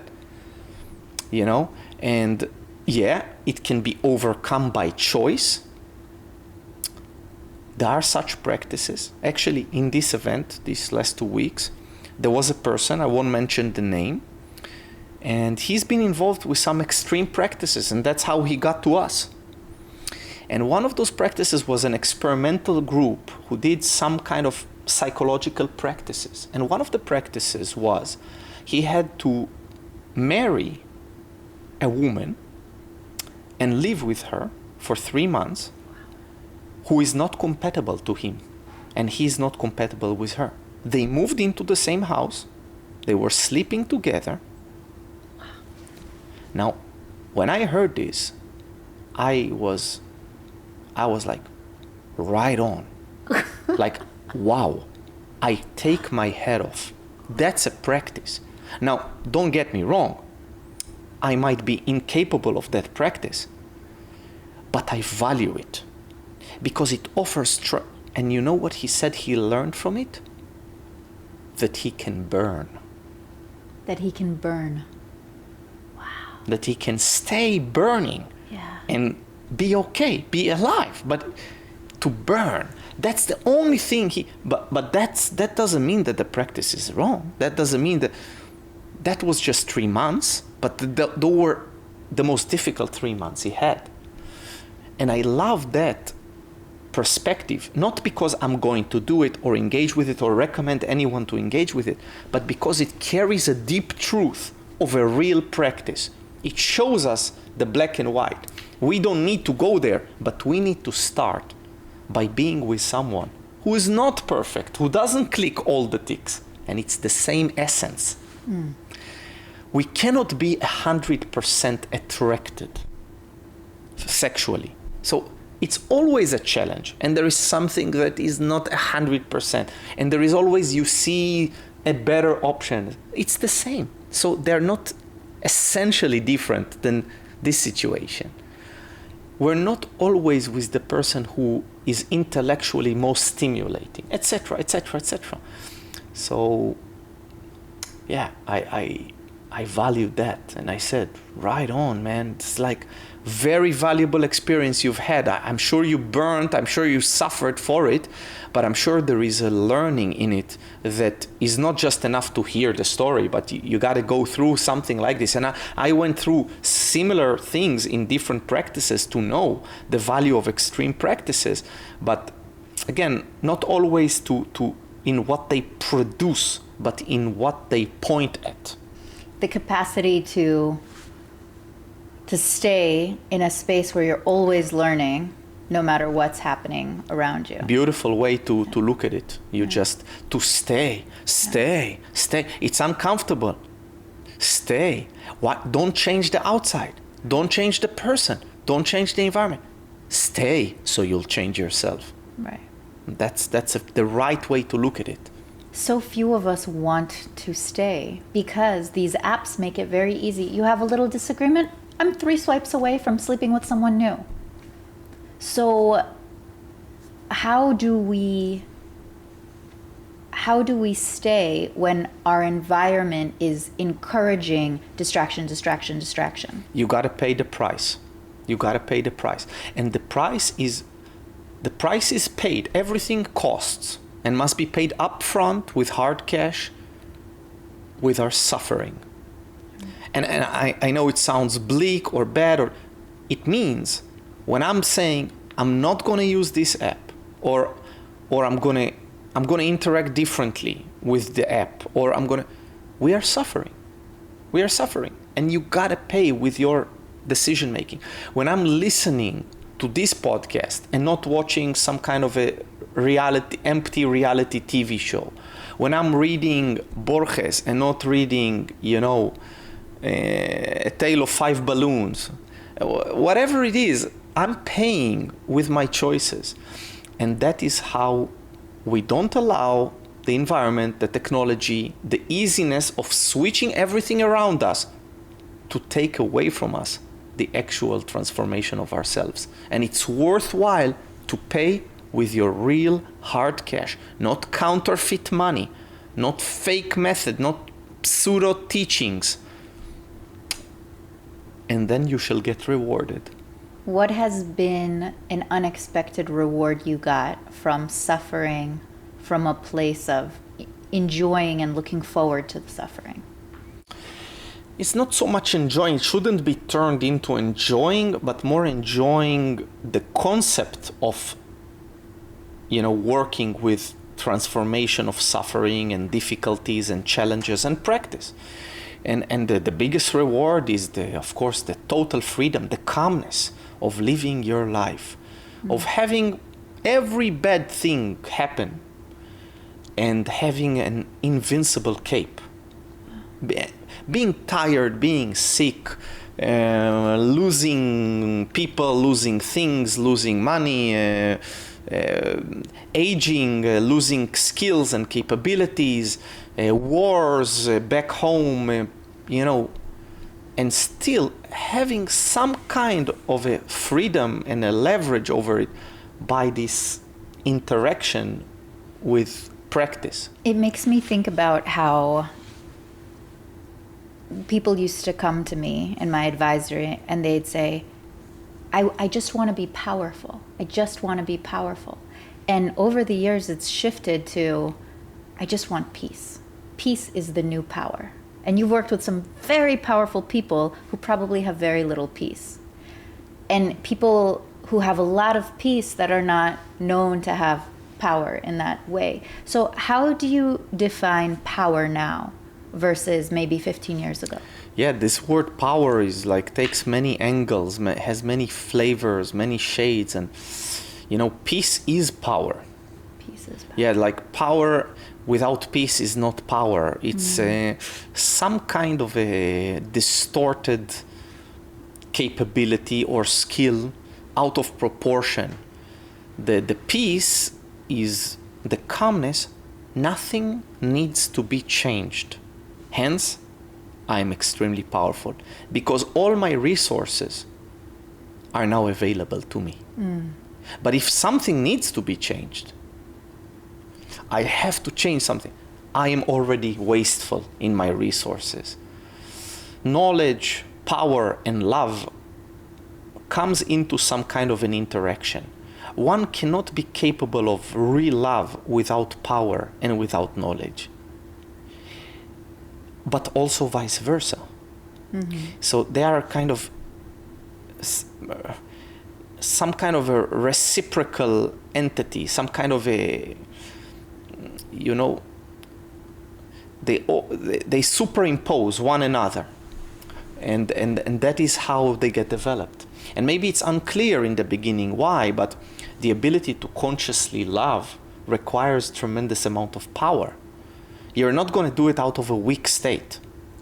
And then knowledge, how to navigate this. You need the knowledge to how to even get to this idea, navigate the minefields around it.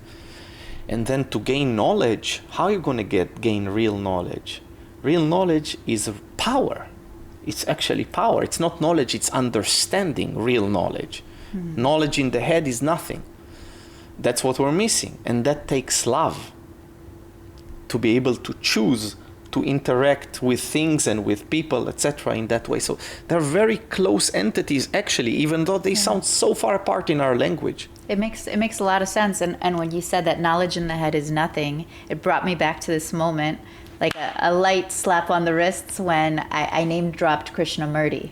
And you went, Vika, name dropping again.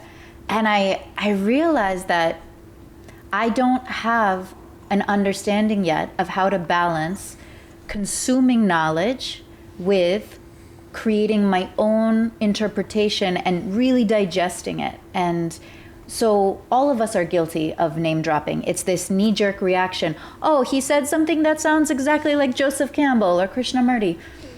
But that's where we don't really know how to learn. And without that unlearning of the old way of education, how are we to evolve to a new way of understanding? I give you a very pragmatic thing. First, the name dropping is related to the externalization. For you saying, Krishnamurti said this and that, maybe you could have thought it, but shouldn't have said it. Right. Because it didn't serve nothing by you saying it, but it might have served something by you thinking about it. Second pragmatic thing, when you create an analogous thing and you connect one model to another in an associative manner, look for the differences, not for the similarities. Because if you already created the analogous, you already saw the similarities, so now start to look for the differences. Look for the unobvious. The unobvious. Yeah. What is different about this? And then it will inform you. So 2 things. 1, shut up. Don't say, but keep it to yourself unless it serves something. For example, as a teacher, maybe I would have said, also Krishnamurti mentioned this and that, and then if I thought it would have served. But as a student, it reeks of the ego that wants to say, I've heard something similar before, and we all have it. I'm smart too. Yeah. I also know. Yeah. And we are well read, and we are investing in it, and we are emotionally invested in our intellect. And that's obvious. I have the same. And then the other thing is to look for the differences, and that those two things are very pragmatic way to start, to move beyond the associative quality. Name dropping is a style of it, is one of the flavors of it, which controls our thinking process. That became our thinking. That is a very sad thing. All our thinking is this chicken egg bullshit, and that is like almost like unacceptable. Like you should feel like it's unacceptable that this is what our thinking is. Yeah. Flipping of switches. It's pretty terrible. If you could give a book to somebody who wants to stop flipping of switches, what would be the first book you'd give them? There is no one book that I would give some hypothetical person, because each person stands on a different place, very unique place of interacting with these ideas and this cloud. And one book can be devastating for a person that for another it would be excellent for. And I don't think even a book nowadays would serve the purpose. I think it's more of a more wholesome experience that I would provide. And that's what I'm actually trying to provide in the events. It's immersive. Yeah. I'm trying to do that. I was so moved by the fact that you turned down 6-figure offers for a book deal, because it's not true to your teaching. You are iterating as a teacher, the practice is iterating, the teachings are iterating. So I agree with you that actually the best thing someone could do is immerse themselves into the container of the practice. Yeah, it's not, I'm not judgmental of anyone that writes a book or puts a course or something, but it is not where I wish to start from my teaching, and I've been busy investing myself in other modes of teaching.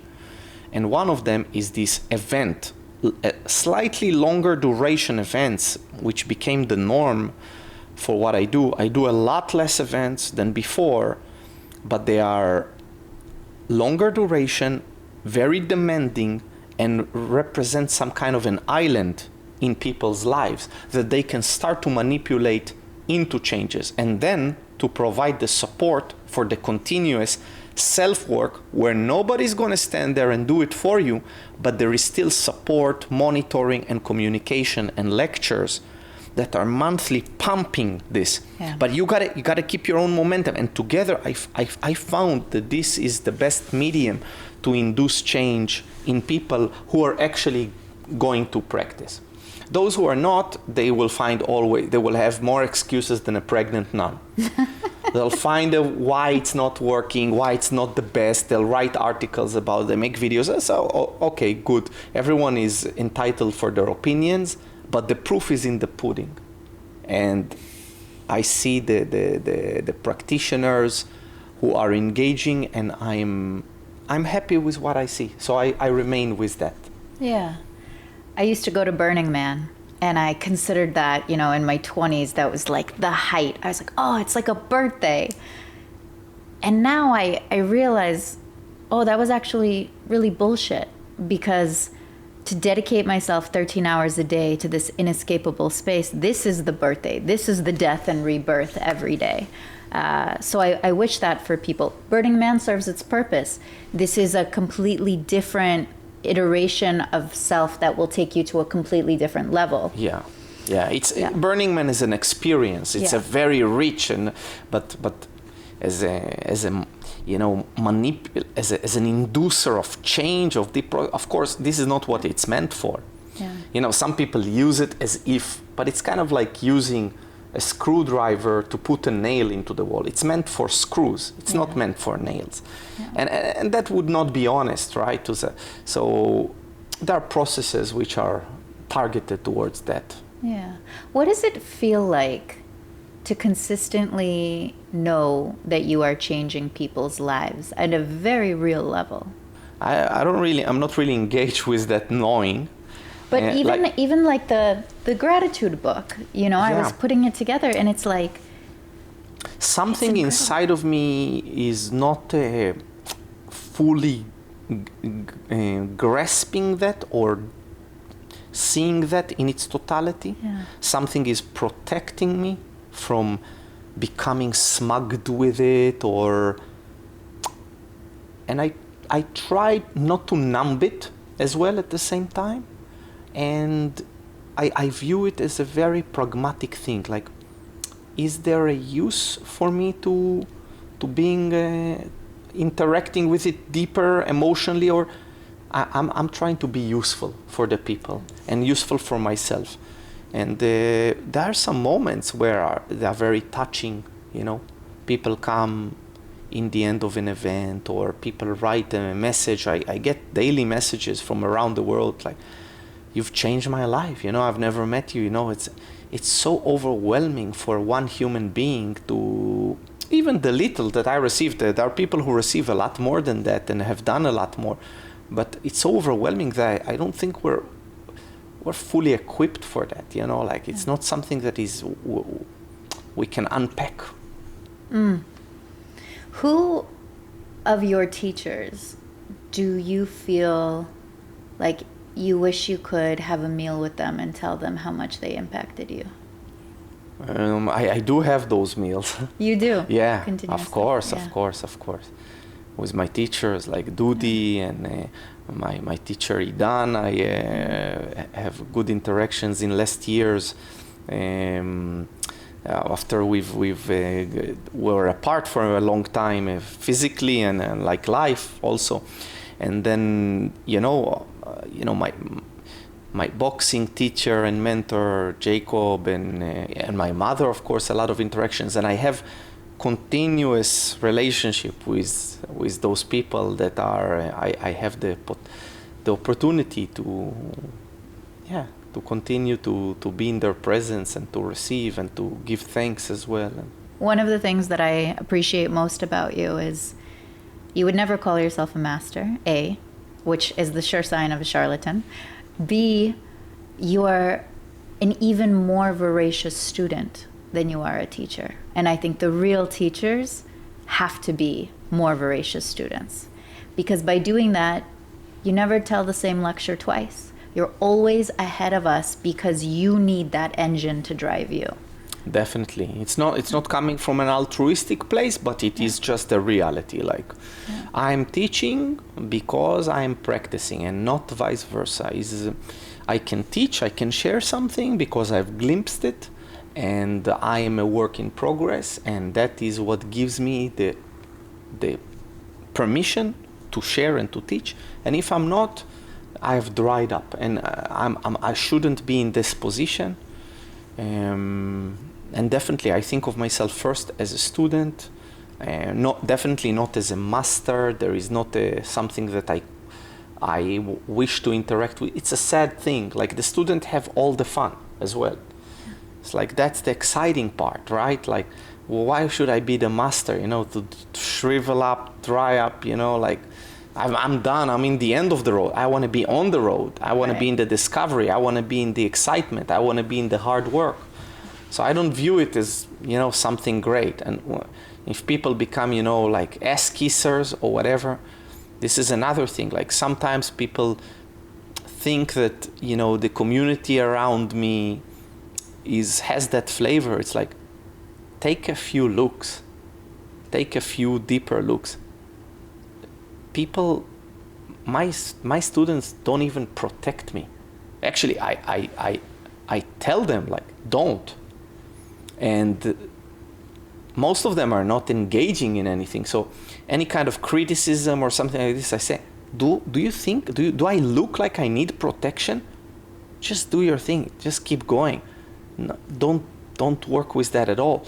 And I haven't cultivated that around me because it reeks. On a certain short duration, you might feel great and elated by it. And maybe in the past I've committed that sin because I started to teach very young, but very quickly it turns into hell.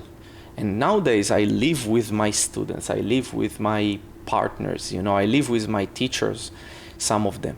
So I don't wish to live in such a fake thing, So I'd like to end on a very sincere note. What are 5 actionable bits people can take away? So we talked about, but we actually talked about more than 5 actionable bits. Yeah. And this time I made it a point to make these like interactions. We did it in relation to romantic love and dating and partnering. We did it in relation to one's own practice, to cultivation of the body, why the body in physicality is important. So many actionable bits. But usually what people look for is protocols, right? Like mentioning of like numbers and this and that bullshit is... What's your morning routine? Exactly. Yeah. And that bullshit has to be, that's empty shit. People want to take it home and go to their cave. But when they get to their cave, they took a bunch of water in their hands. The water all slipped between the fingers. And that's what we have in our culture, these kind of tricks and hacks. And if somebody is truly interested in developing these ideas, the only thing I can promise is a lot of hard work and suffering on the way to do it. If whether they choose to do it in one way or another, whatever way. But that is the only thing that is promised for the practitioner. Well, last question. What question do you have for our next guest on Brave New Story? For the next guest. So having not really know much about the next guest or knowing the field, or what would be an interesting question? Well, there is a question that I like the way that it's formulated. My friend Eran uses it sometimes. So, what have we gathered here today for? Oh. This is the question. And that today is not the day of the interview only. Yeah. And that gathering is another way to ask the meaning question, right? But I like how it's formulated. So what have we gathered here today for? So that's an offering. It's a really good one because I think the questions are the clues. And we don't ask complex questions enough. So I like the riddle that's woven inside that. It reminds me of what Prince said. Ladies and gentlemen, we're gathered here today for this thing called life. It was very fun. Thank you for an incredible, meaningful, deep dive. A conversation that has marinated inside of me for a year. And I feel so lucky to be able to transform and to grow under your guidance. And I know that this is just the start of something wonderful. Thank you so much. Thank you. Oh, coming in. Thank you, darling.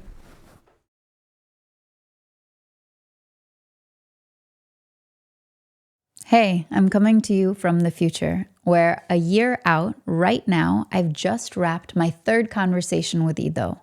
So if you enjoyed this 2nd talk, you're absolutely going to love the 3rd one. It covers new topics that have never been covered from our 1st or 2nd conversation. And if you subscribe to the channel right now, as soon as it's out, you'll know. Can't wait to hear your thoughts. Hope you enjoy.